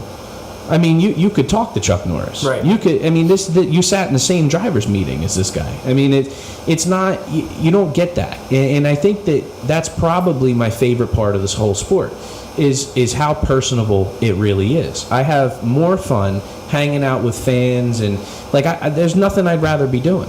It's just it's my dream. I think what a lot of people that are around this sport dream about is if we could ever get to that rock star level. But if we never do, I'm fine with that too. It's a pretty awesome sport. It's true, right? It's about the boat racing. Really, is what it's about. To me, it's the time in which you have that chin strap under your chin and the visor's closed and you're ready to rock and roll.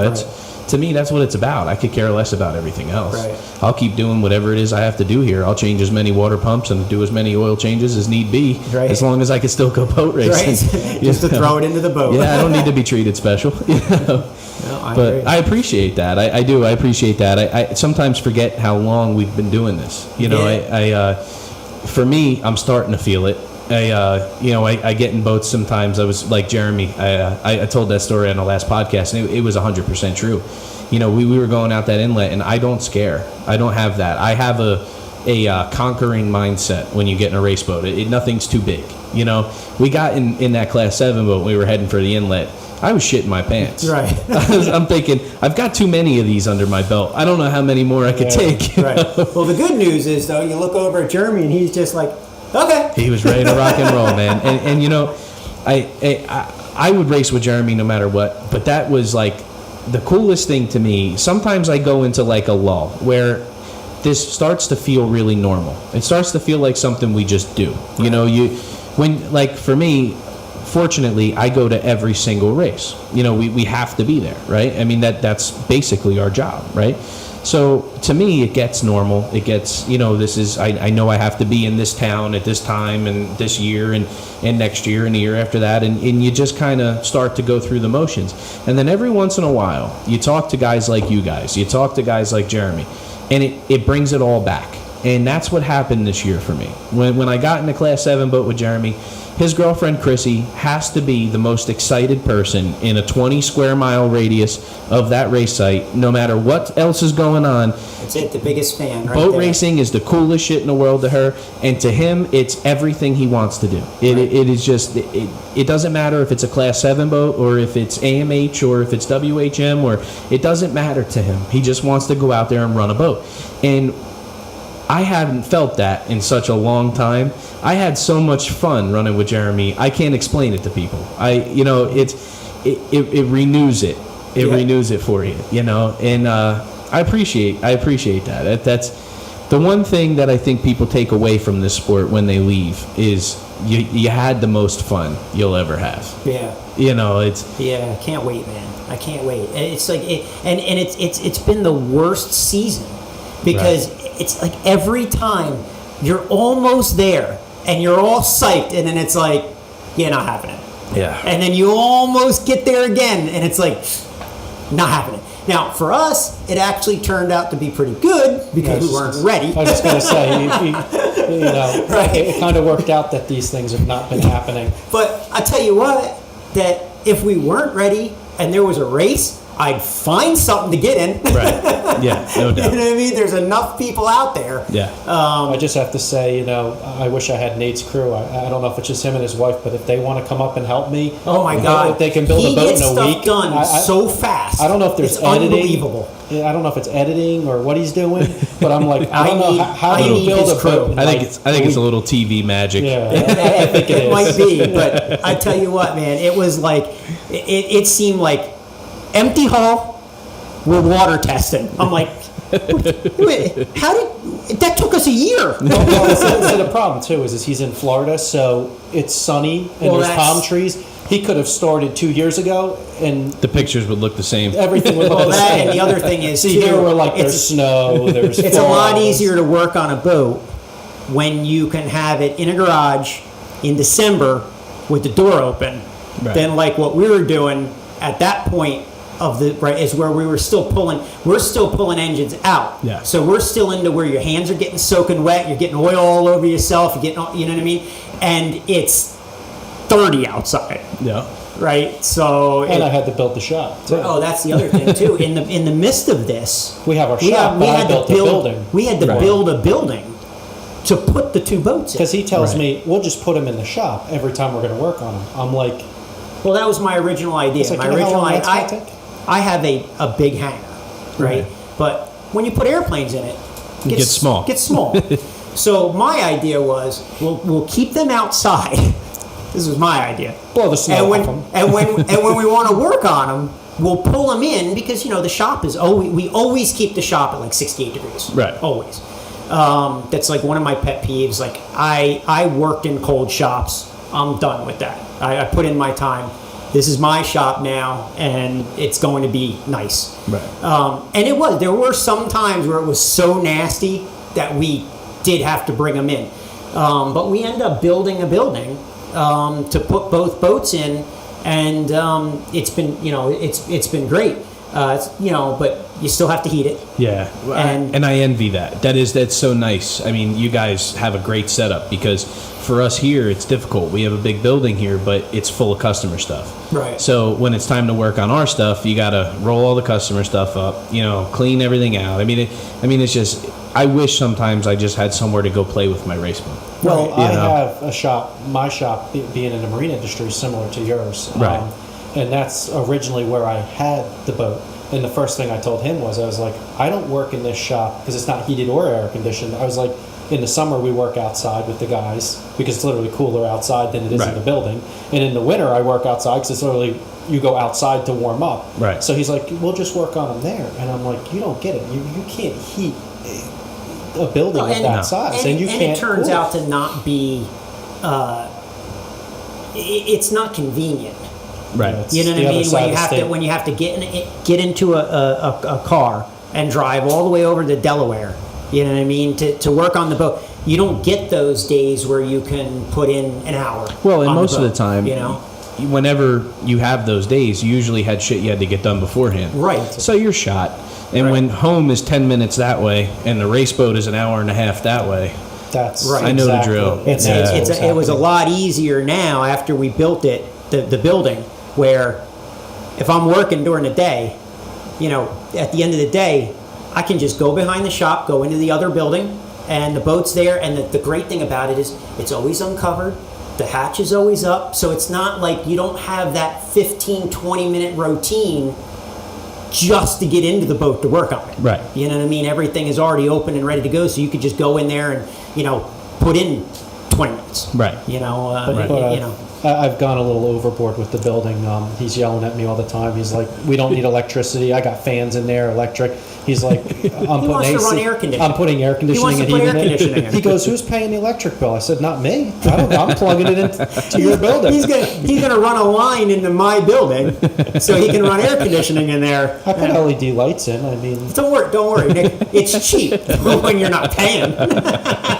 Like I told you, I'm getting the boat. I don't know who's paying for it, but Well, it's and like the AC. And I'm this getting whole, AC. this whole time I've been wondering, you've been bringing up paying for stuff and all your sponsors, but you haven't named any of them. So What do you got? We got one of our biggest sponsors is a company called Custom Built Products. They're over in PA. They do laser cutting for like U-Haul trailers and whatnot. Al and Dave Payne, they've been great. I mean, he has to have as much or more money in that boat than I have in it. Right. You know what I mean? They built everything we've needed. I mean, the boat, when it came, it didn't have the raw water intakes on it. They were still sucking through the drives. I looked through all the raw water, things that were available out there. I didn't like any of them. Right. So he says, well, what do you want? And I drew them, and he's like, okay. And they custom made everything for us out of stainless, all the way down to stupid stuff like we didn't like the way that the fuel was returning. The way it was returning, we were sending hot fuel back to the engine, or warm fuel back to the engine. So he made these custom fuel returns for us that go in line with the filler drains and it's like anything we could possibly have needed. They just fabricated right up for us. I was building the engines, and because he goes, I want the motor plates on the engines when they're sitting in the shop as we're putting everything together, because you got the blowers and you have the oil system and everything. And Al comes over, he's pulling out a tape measure as I'm literally putting stuff on the motor, and it's on an engine hoist. I'm like, what are you doing? He's like, oh, I'm measuring. Oh, for and the offshore mounts. And then he comes back with these brackets for the offshore mount like a week later, and he's like, here, I made these for you. So then now the motors can sit in the offshore mounts Right. and sit on the floor. On the floor. Yeah, which if anybody listening to this doesn't understand how important that is, Oh, it's unbelievable. I work on more motors hanging from a forklift, That's- chasing it around in circles, So- trying to put bell Yeah. housings on them. And he designed these things. So Right. when they're on the offshore mounts, I can go in with the forklift and pick the whole motor up. Right. Mounts and all, so we can work on it at at the right level. Right. And then when you're done, just put it right back down onto the ground. Right. It's unbelievable. Yeah, fabricators in this sport are irreplaceable. Oh, absolutely. I mean, I can't tell you how many things every day I'm like, I wish I could just make that. Yep. Like, every little specialty tool or all day. I mean, I wish I had a local. All kinds of little stuff like that. It goes a long way. And I can't think of everything, but I mean, there has been so much that he fabricated in the boat. I mean, every time we changed something needed to be fabricated, and he's just like, yeah, whatever, just let me. What's the name of his company one more time? Custom Built Products. Custom Built Products. Okay. So Apex Marine, and like we already talked about, Paul from Windsor Automotive have been unbelievable. I mean, Paul basically just opened up his machine shop to us to do whatever we wanted to do to these motors. I mean, down to threading. Like I said, everything's metric on his boat. My boat, I don't have any sponsors. It's me. Right. I sponsor myself. You should get that sticker like Talladega Nights. Sponsored by me, for me, by me. I wake up in the morning and I piss excellence. He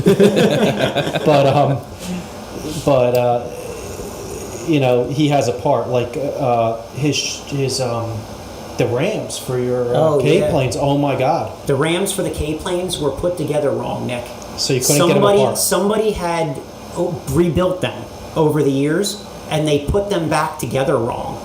And then I guess when they realized it, they went to take the C-clip off of it, and they broke the eyes off of the C-clips. Oh, shit. So there was no way to get them. He had to to machine them out. Had to machine them out. We bring them over to Paul because he goes, "Who's going to fix this?" I go, "If anyone can do anything, Paul can do anything." And of course, you call Richie Jr. and you say, "What pistons do you think your dad might have used when he built the boat?" And you know what I get in return? Probably whatever was laying around the shop. Because I said, we got these pistons, and they don't look like Keyhoffers. They don't look like anything. Like I couldn't even figure out how to rebuild them. Right. And he goes, yeah, they were probably something that were laying around the shop that were like really, really awesome pistons. And my dad was like, yep, that's what we're going to use on these. Yeah, I mean, sometimes I have plenty of that. laying Right. around. I mean, from the green boat over the years, that was, I could go all day with silly fixes on that boat, but everything was swept up. I mean, I didn't have that kind of money back then. It was just whatever I could find to make it work. And a lot of times, the shit with no name on it was better than, an IMCO shaft or, Right. I mean, you never know. And you I'm know? sitting there, so he takes it apart, and then they wouldn't come apart. Like, we couldn't get them apart, so he's like, now what do we do? So he's got a 60-ton press, and he's like, what are you going to do? And I weld up this like U-clamp because it's a ram, it's sitting in Right.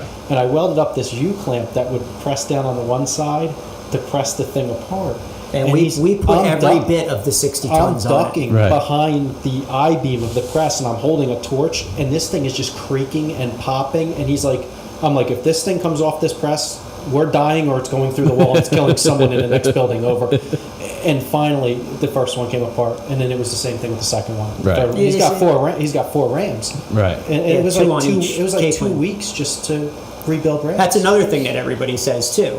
They're just like, well, it's 2 rams. I said, yeah, on each Cape plane. Yeah. And they're like, what? Yeah, 2 on each Cape plane, because everybody's used to the Cape planes with 1. Yeah. You know what I mean? This is 2 on, and the rams that Richie put on it, they are as big or bigger than any of the other Cape planes I've ever seen with 1. Right. They're huge. Right. It was just designed right. Well, different thought processes back then, too. as I say, Yeah. over-engineered. Look at number 5 drives. Look at number Yep. 3 drives. Yeah. Look at 6s, and now look what we're putting through Bravo drives now. Right. So the power-wise. MDC has been invaluable with the Drive Guardians and the Drive Sync. Oh, yeah, they're unbelievable. Yeah. Unfortunately, I don't think we're going to get to run the Drive Sync this year because the way that the boat was set up, everything was set up mechanical. Right. So I don't have those electric indicators on there. Right. But he sent it to us. We have it. I have some experience with that. My brother in AMH runs the drive sync. Yeah. And it's also controlling his tunnel tab. Really? Yeah, I mean, you can get extremely scientific if you can keep up with him. He's very good at what he does, and he's a mastermind when you Right. talk to him. I mean, and as far as you want to go, he'll push it with you. I mean, my brother's got different. You click this once and it does this, or you click this twice, it does that. Yeah. I They mean, were it's telling me about that when he sent it. He was Yeah. like, yeah, look, if you ever wanted to do anything else, you just tell me. You send back the box. Yep. And then I'll do whatever to it. Yep, and then but he he'll was teach you how telling to me- wire it. Right. He was Yeah. telling me about that, where like you could, if you click this button, it'll automatically take them to Yeah. whatever. And then, Which in the Super Cat, I mean, he's got a million different things going on. Right. And so that was like a big relief having that off his shoulders, because I mean, you could literally set it. I mean, if it was a little bumpy, you had this setup and that setup, Right. and you could it's that easy. I mean, it's just one button, the drives immediately go to where you want them. There's no lag, there's no this, and then they auto level. So, which is another problem which we don't really come across, right? Like in your boat or in our boat, you don't, if one drive is a hair over the other one, it's not going to make that big of a difference in Right. what we do. But when you're running 129, wondering why it's not running 130, Right. it's because one's a little higher than the other, or the steering wheel's not perfectly straight. I mean, he has steering indicators in that boat. I mean, he's done some phenomenal work. Yeah. I mean, that drive sync thing is it's unbelievable. It is. It really is. And the Guardians, I can only go by what everybody has said, right? We don't have much experience with them, but Right. I from don't what either. from what I've read on them and what he told me and everything, we had to go with them. Right. Well, I can tell you 2 of my favorite teams run them, and that's Saris and Smith Right. Brothers. They both love them. I Right. mean, I know there's a million other teams that run them, but those guys, I would take anything they say to the bank, And and with they the love engines and with the engines these guys built for Tsunami, I mean, they're. I don't want to get too much into them, but they're ridiculous. I'm afraid And it's with the gonna break amount stuff. with the amount Right. of torque that these things are putting, they're basically like diesels. Right. And with the amount of torque that they're They're putting built- out, they're we had to go with the drive. Even Right. when I was doing the work, I think his name is Mike, that owns MDC. I think Yeah, it I is believe Mike. so. Yeah. Yeah. It's Mike. When I was talking with him, he says to me, "All right, well, I need to set him up. How much torque you guys going to be producing?" And I gave him the number. He goes, "What?" He says, "No, that's wrong. Right. It's not a Class 4 boat." I said, "Yes." and let me check with my brother, and I did, and he goes, nope, you're right. Yeah, I gave him the dyno sheets. And I called him back and sent him pictures of the dyno sheets, and he's like, all right, we'll set him up. That's why he's like, oh yeah, I can't wait to be up with Johnny and them. He goes, you're running Bravo drives? I'm hoping it stays together, man. Yeah, I mean, these things are making some big we're running power. XRs. Well, I can put it to you like this, and I ran that green boat with some pretty monstrous stuff over the years. My initial setup was a 502 making somewhere around 1,000 horse. Right. And I had never broke a drive on that motor. Never. And you were ever. running XRs on that, XRs, right? yeah, and I was running a Bravo 4-blade, which are notorious for their prop slip, which probably helped me quite a bit. Yeah, and that's what we're running. We're for the time being. Well, I mean, we got a bunch of sets of props, but the ones that we have that I think we're going to end up running are Bravos, and they're 4-blade. Yeah, so, and after that, I went to a 572 with a 1071 Wien on it, which I never dynoed, but I'm sure was better than 1,100 horse. Right. And with a mountain of torque behind her, and never broke one on that either. Well, that's the thing about these engines that they built. The way that it don't make much horsepower. Right. I mean, in the grand scheme of things, it is a decent number, but it isn't a big number. We're not talking about 1,000 horsepower. Right. But it's making a ton of torque, which is what you want. Exactly. And a lot of people get so caught up in that horsepower number that they forget what pushes the boat. Well, that was Jay though. Like I've spent, I'd say hours, but days, if you added up the amount of time talking with Jay. Kyle jokes all the time. He's like, listen, man, all this information isn't free. He's like, it took years to get this stuff, and I understand that, but Jay has been amazing. Like I'm picking camshafts and going through different things, and I'd sit on the phone with him for hours, and at 10, 11 o'clock at night, he's getting off of work from his job, and I'm like, dude, I'm running numbers before I put this thing back on the dyno, and I'm sitting there in a simulator, like I'm changing these cam numbers, I'm putting more boost in, I'm doing this, and he's like, dude, he's just like, you got to get. Originally, I was going to wing these things like 6,900 RPM. They'll go 9,000, but he's like, you'll burn them up. He's like, no need for it. He goes, you won't make it around the track. And if it wasn't for him, those days are over. And that's you don't the thing. need to do that anymore. I didn't even, I was thinking completely old school with everything, and Jay's really, brought me back to like, hey, you got to get these things under control. You got to make them live. And that's it. He says, he's like, you got to be able to sit there and let them live. So he's like, you got to build it downstairs. Yeah. And then I had to relook everything, redo everything. I actually, Imagine Nats Motors, this is run number 3.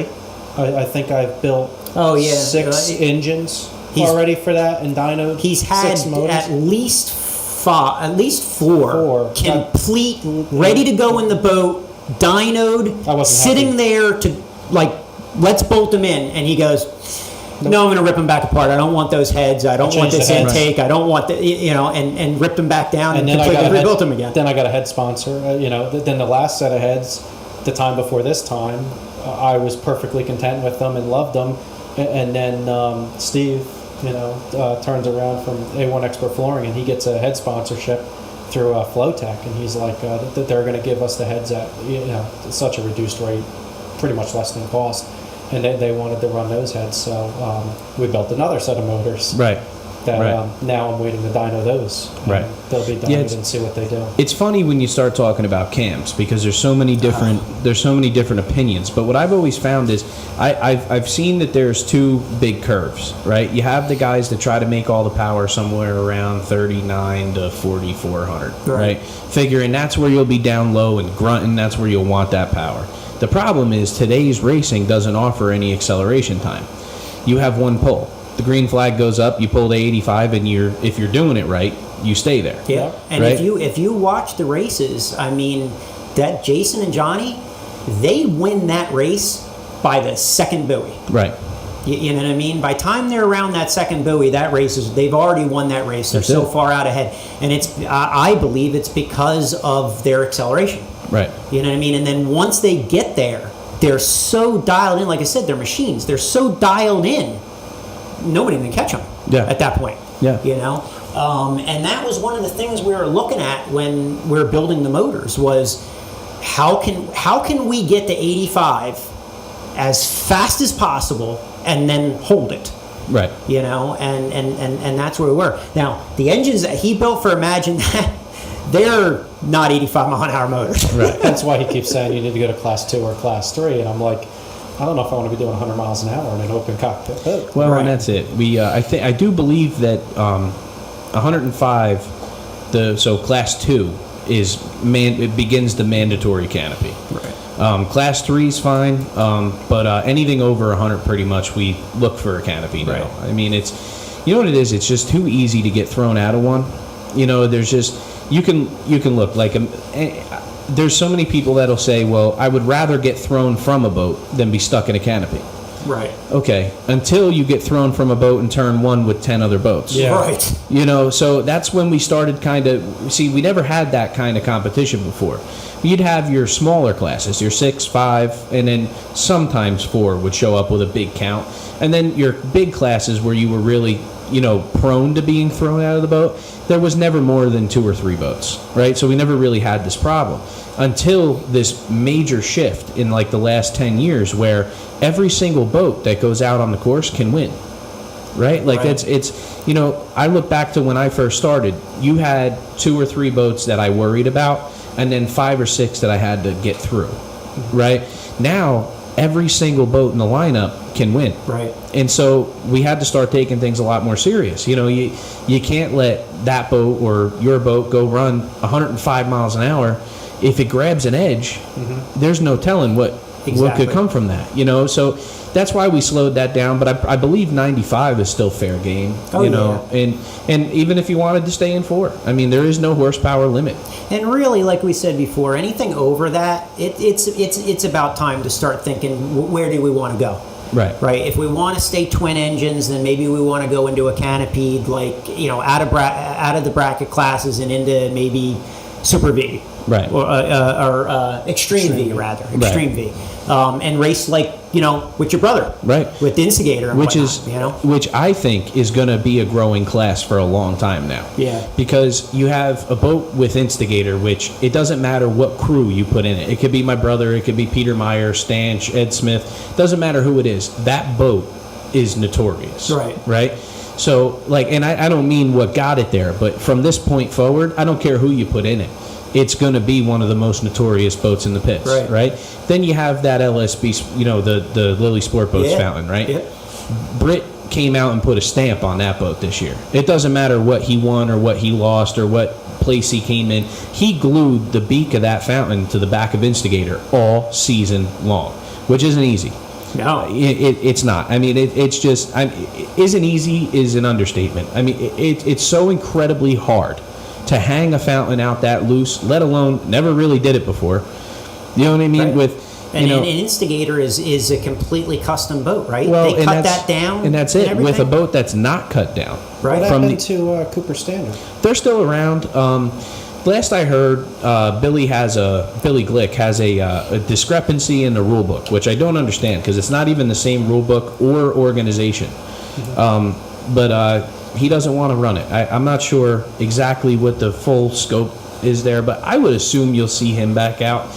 I mean, look, if you need to know anything about that class, if you're worried about rules, motors, weight tanks, I mean, whatever the hell you could possibly be worried about, then explain to me what LSB and Instigator are doing. Right. What are they both cheating in the same way with the same props with the same? I mean, they're dead on nuts even. Right. I mean, and I know this. I work here with my brother every single day, and every single race in 2019, I asked him, "What was that about?" Because I'm a V-bottom guy. Yeah. Cats don't get me going. Yeah, me neither. I'm a V-bottom guy, and if you ask me, the V-bottom is Instigator. Mm-hmm. It's the V-bottom. It is, and before that was In Excess, right? Right. Right. That was the boat. Right. You know which one is the boat. And So right now now, the question is, how do we get them to let us pop a mold out of that? Well, here's that the would thing. that would be unbelievable. I found the original In Excess for sale. No shit. Yeah. Is that the one? That I don't was know in what they want for it. Well, there's but two. There's 2. This is the boat number 1. No, but one was 3 engine and one was 2 engine. Right, They this did is- different lengths. One was like Well, 38. And one was, I think the triple engine was in Geico's shop not too long ago, getting turbines put in it. If I remember correctly, I think they had Gary Stray doing the work on that one. I don't I know. think I saw a don't video know. or something on that. Yeah, I Getting believe turbines so. put in it? I'm not sure how far the project ever went, or if it ever got off the ground, but I know it was there, that was the I wonder if intention. this was the hull and that didn't work out. Possibly. Because this is, I'm pretty sure that's the triple. No shit. The triple engine. I'm pretty sure. Hell of a boat. Yeah. But Hell of a boat. is it? Is that hull still capable of competing in rough waters and not coming apart? I mean, you're talking about an old boat. Well, here's the problem with talking about racing instigator at any capacity, right? Is I have never seen a boat that vicious. It's vicious the way it runs. I mean, I from day one in my life with boat racing, I have glued myself to Fountain. I ever since I was a little kid, thought they were the coolest boats in the whole wide world, right? Well, I still do. And so I pay attention. And I've seen every competitor come and go, and the Fountain stay. And I think that Instigator is probably Reggie's best production. I think it's got to, and if there's an argument to be made, I think it's Twisted Metal. Mm-hmm. I really do. I think Twisted Metal's right there. The work that Billy Glick did with that boat, I mean, many a times has beaten Instigator. Right. Just Instigator has that longevity to it, where it's been doing this. The question is on Instigator, how much of that boat is still a Fountain? I mean, that boat's been blueprinted from the front to the back. They cut it down. They chopped things off of it. Didn't they chop part of the beak off of it and stuff? Yeah, they chopped the beak off of it and brought it back. Didn't it technically slow it down or something? A little bit. It slowed it down, but gave it more control because of bow lift or something? Yeah, in high speeds, which back then I believe they were running 1,300 horse, through them at some point. They were it was a spec class. 750 horse aside, I believe, says 1,500 horse total.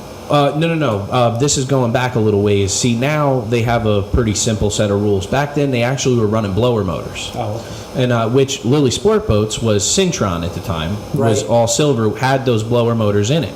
And we weren't supposed to. We went for a ride with it here in the river back when it was, Herbie was building the motors from Stotler Performance Engines, and it was Wes Wyatt's boat.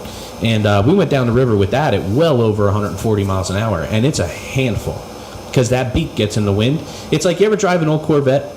Yep. Yeah, I own one. All right, so you get up around 115, 120, and you lose all the vacuum in the motor, and those headlights open. And it's a handful to drive, right? Yeah. It's exactly that. I mean, it gets out and it gets that beak up in the air, and it starts floating. Yeah, I mean, I don't think too. Instigator really has that. I think Instigator's a pretty well balanced, ready to rock and roll machine. Because they cut it all out. Yeah, but so is Twisted Metal. I mean, they were doing that to a lot of them at the time. Yeah, that it is a Fountain build. That Fountain did that to those boats. Right. There were a lot of them over the years, but a lot of them went overseas, which is the unfortunate part. Is now how do you get them back? I mean, it's the logistics of that is ridiculous.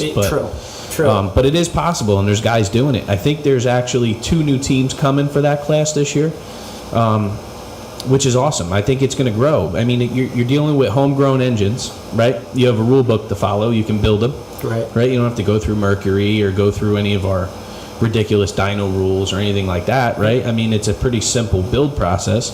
You have to pass tech inspection at the sites, and I mean, how hard is it to find a 42 Fountain or something in that range? I mean, in outer limits, or how hard is it to find, with the cat craze and the center console craze, and those boats seem to have come down significantly in value. Yeah. Mm-hmm. Yeah, it seems that they have. It's possible. What we need to get is someone needs to call Reggie out and have him build a 30 or 32 foot V light boat. And he did. He did? He did, yes. Really? Wow. Yeah, at the time, I believe it was called Watch Your Back.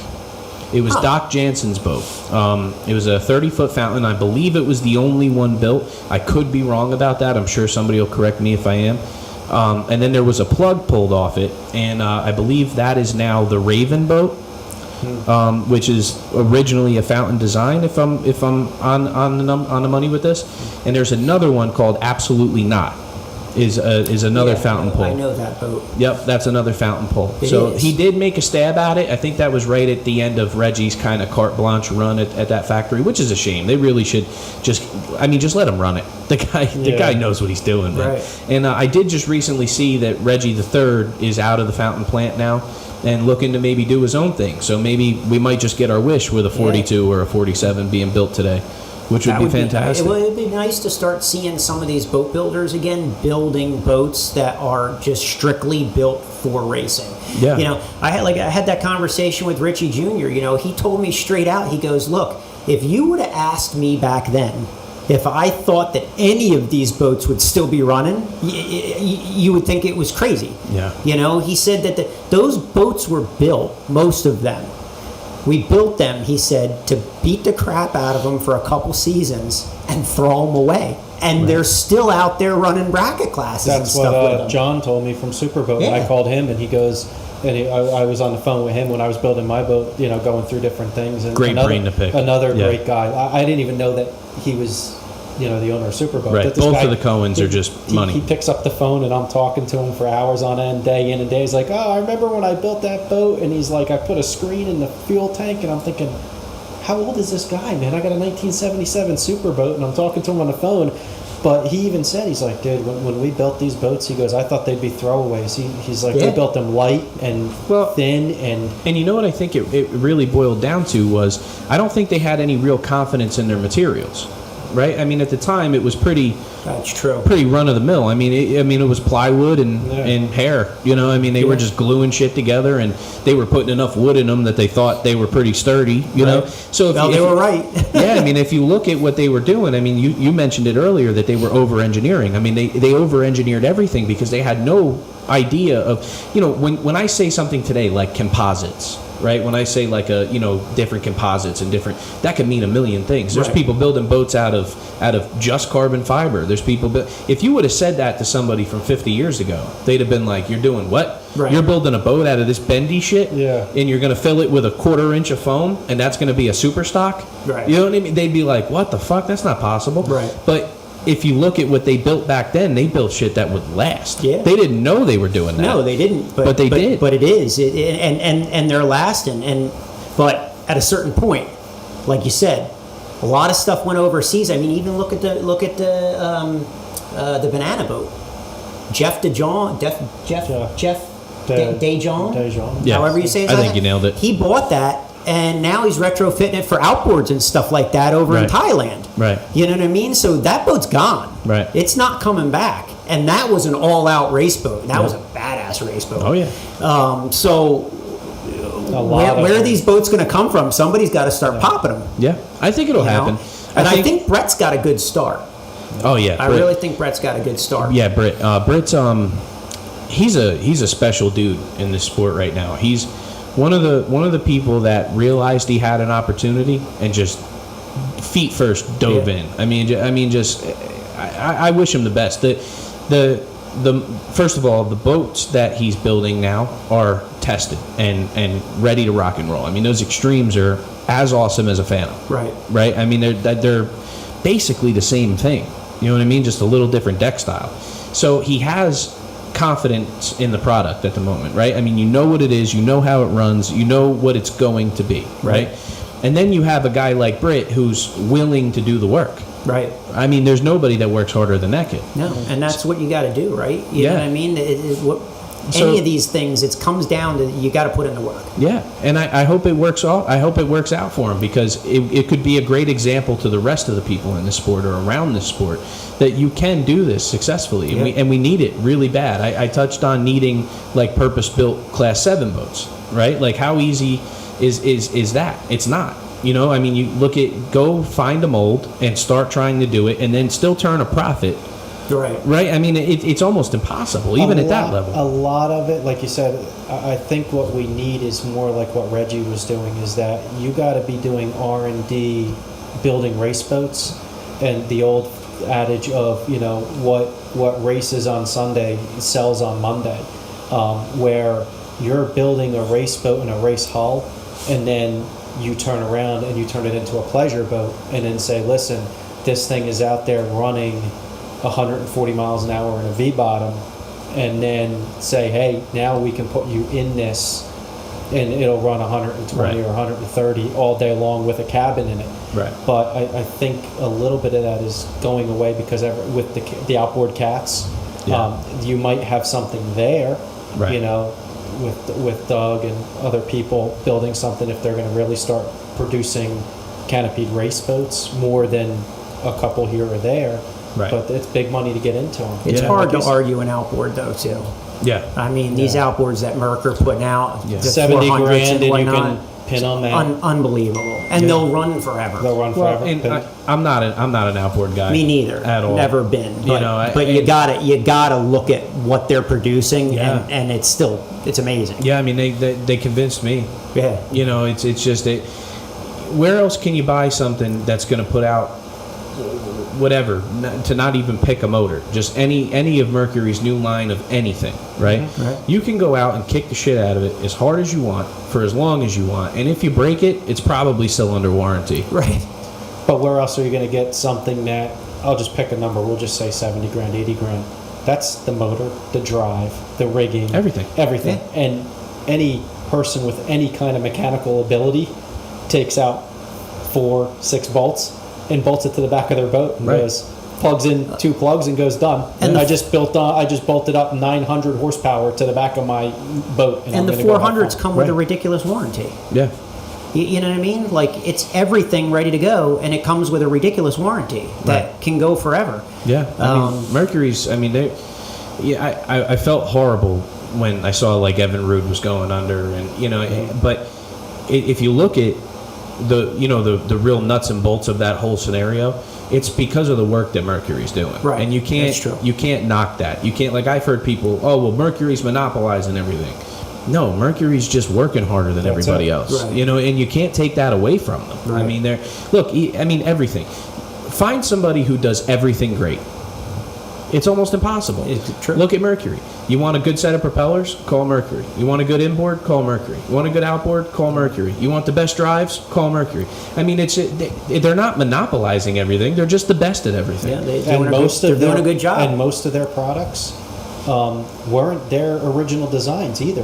They actually made them better. Like your Bravo drives weren't Bravos. I believe they were Volvo Pentas. The cone clutch setup, they only were able to get it back in when the Bravo came out. Was it 88, 89, I believe, somewhere in there, 87. You know, that's when the patents ran out from Volvo, and then Mercury was able to take it and make it that much It's better. their R&D Right. though. But It's their that's also- R&D. yeah. They spend so much money on R&D. Yeah, You know, they put these motors out, like the 525s.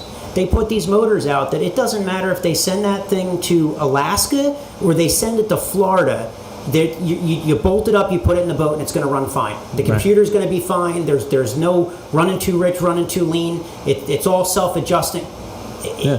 If you're Who else lazy does or a little broke that weekend and you use 87, it compensates. That's When right. you put 93 in it, it compensates. Right. I mean, it is. It's absolutely amazing. And I know that Mercury doesn't need any more touting or pat on the back. I mean, everybody knows. Right. But it's just it's crazy to me having come from this. I mean, so understanding, you know, coming from engine builders, right? I mean, it's Right. what my brother does. You know, he's one of the best I know. And to watch, like if I said to Aunt, could you build me a big block for your little brother, right? So do it right, and could you guarantee me 3 years? No. Fuck no. No. Yeah, You know what no I mean? way. Mercury can. Right. At an insane, alarming rate. They're pumping these things out like it's no big deal. I mean, I'm blown away. 1,650 horsepower, 1350s. And when I did mean, that become normal? Yeah. Right? Right. Like, when did that become, like, to say 1650 was, if anybody, when I was, even 8 years ago, maybe yeah, eight, fuck, 10 fuck years before don't I know. was, yeah, fuck when I was young. Not even that long ago. Go 5-6 years ago and Right. say I have 1,600 horse motors in my boat. People Right. will be like, yeah, right. 2 of them or one of Yeah. them? Well, yeah, right. even forget about that. What about quad rotors? Yeah, I mean, it's just I mean, people, people had enough problems trying to put a blower on a motorboat and on a boat motor, and it's like it was all kinds of problems. You know, when Right. Whipple first started coming out. Now Mercury says, "All right, we'll throw 2 on there, and we'll give you a warranty with it." it's insane. And on top of that, I mean, you're looking at, like, when I was old enough to understand what was going on, right? And I looked at, you know, like Dave Scott's boats, and they opened the hatch and there's, you know, the 1550 Sterling, right? That was the holy grail. If Yeah. you had the Sterlings, you Yeah. had the 1550s, you had the bad motherfucker, right? Well, now every single guy with an MTI, a skater, or anything under the sun has Mercury power in it, and it comes with the option of 1650, 1750, 1550. What do you want? You want the 1350, and then in a year when you get bored, we'll sell you a computer and make it a 1550. I mean, who started just making 1500 horse interchangeable? Who started Mercury? Like, it was no big deal. Like, I'm mind blown. I am. I sit with Stuart Haley from time to time, who's I believe he's the GM of Mercury High Performance, and I just listened to him speak about certain things. You know, like he's an outboard guy, right? So he talks about his outboards, and I ask him some questions. Like I asked him about the 565, and he'll tell you, like I don't really know much about that, you know, which is cool. And he'll start talking to me about outboards, and I have no idea what he's talking about. And I don't have the heart to tell him that, right? So I'll just sit there and listen. I don't know the first thing about an outboard, right? And I'll listen to him, but what I take away from it is this dude loves it, like pours his heart into his outboard project. Yep. And Mercury has a team of these rocket scientists that love building their shit. You know, they have these unbelievable playhouses. I mean, they're the money that Mercury pours into their development the side of it R&D is ridiculous. Unbelievable. And that's why they have what they have. Yeah, I mean, because it's awesome. of the amount of money that they pour into that. Yeah, it's unbelievable. And the thing that is really important about the conversation is with Mercury putting out motors like that, think about our future. Think about the future of racing. When right now, someone's saying, like you said, 1,500 horsepower, that's no big deal. Right. We'll put out 1,500 horsepower and give you a 3-year warranty. Right. What's coming? Right. And what's that going to do to racing? What's that going to do to the instigators and the boats like that? Right. Where you can, and the Miss Geicos and whatnot, where you can go just throw 218, was it 18? 1650. I think that's the biggest one, right? 1750. 1750. Yeah. Which now it's not. I don't think they publicize it too much, but the 1750 you can buy a turn-up kit, which makes them like 2,200. Ah. They're Which, quad rotor. No big deal, right? Can I get no two big of them? deal. Yeah. And we'll work it into your payment. For class 4? We'll work it into your payment every month, too, for that brand new boat. It's insane. Right. It's absolutely insane, man. I'll pay that off 5 lifetimes from now. That's it, man. You do take IOUs? Going fast costs money. And you're 100% right. What could that do to the landscape of racing? Right. And that's why I'm not doing this on purpose. I just genuinely am fascinated with Mercury's work. But I do hope that at some point they give some back. Yeah. You know what I mean? I mean, what is Mercury racing without racing? Well, and that's the other thing, right? Mercury, the one thing that they've been failing on a little bit is, look, nobody's asking for anything for free. But if they can't, but if they come down and say, hey, look, you know, if you guys can come up with a 50 motor deal or something like that, you know, we'll produce this for you and we'll give it to you at cost or a little over cost or something like that. Well, if you ask them, they're losing money every time they sell a motor. Well, that's true too. But I mean, you ever go into a new boat dealer and try to buy even a car? I mean, you know, they're paying you to take the vehicle out of there. Yep. But that Mercury, I think, kind of needs to do something there. Yeah. You know. Well, but none of those big sponsorships are around anymore. No. You know, the back in the days of the 90s and the 80s where people were pulling big sponsors. I mean, I remember when Artie first started, one of his sponsors was Kendall Motor Oil. Try to get a sponsor like that today for like a B class or a class 4 boat. It's not happening. Yeah, you can't even ask. I mean, they won't even hear you out. Right. It's crazy. But with Mercury, I have been enjoying seeing their slow entrance back to the sport here. And maybe it's just me. I mean, coming from an OPA background where Mercury was primarily one of Carbonell's sponsors and SBI. But to see, like, I saw the Mercury truck for the first time in like 10 years last year, which to me was like a cool thing when I was young. When you pulled in the pits and the Mercury truck was sitting there, and you know, you broke your drive, you went over to the Mercury truck, they rolled one out for you, all nice and brand new. It was awesome. You know, it really was cool, and the fans got to see a lot of cool stuff. They'd have a motor out there running or something, and you know, it was neat. So it's nice to see like them slowly coming back. They're handling the tech inspection for Class 1. Oh, that's good. So, yeah, they help out with that, which is really good. I mean, listen, anything we can get right now is fantastic. Absolutely. So it's been great having them at least involved. I mean, just having them around has been awesome. You know, I hope they do take a bigger bite. We could really, really use it, you know. Right. But it is what it is, man. But Anyway, guys, that's a couple hours. Good deal. You want to wrap up? Good deal, yeah. You got any quick sponsors you want? Yeah, I mean, we got so KD Aviation did some paint work on the boat. We're extremely grateful for that because otherwise we would have had to do it. Of course, Cutting Edge Aviation, which is my company, and I can't tell you how much money I've dumped in it. And real quick, I just say, Prop Talk Magazine, great magazine off the Chesapeake Bay Boating. Great people. They're in the July issue here for 2020.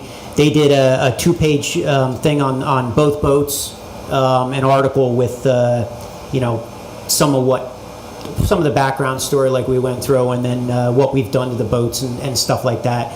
Great bunch of people. So they are, and they cover a lot of racing for us as well. So if you don't have any sentimental attachment to that, you're more than welcome to put it on my sponsor prop here. Okay.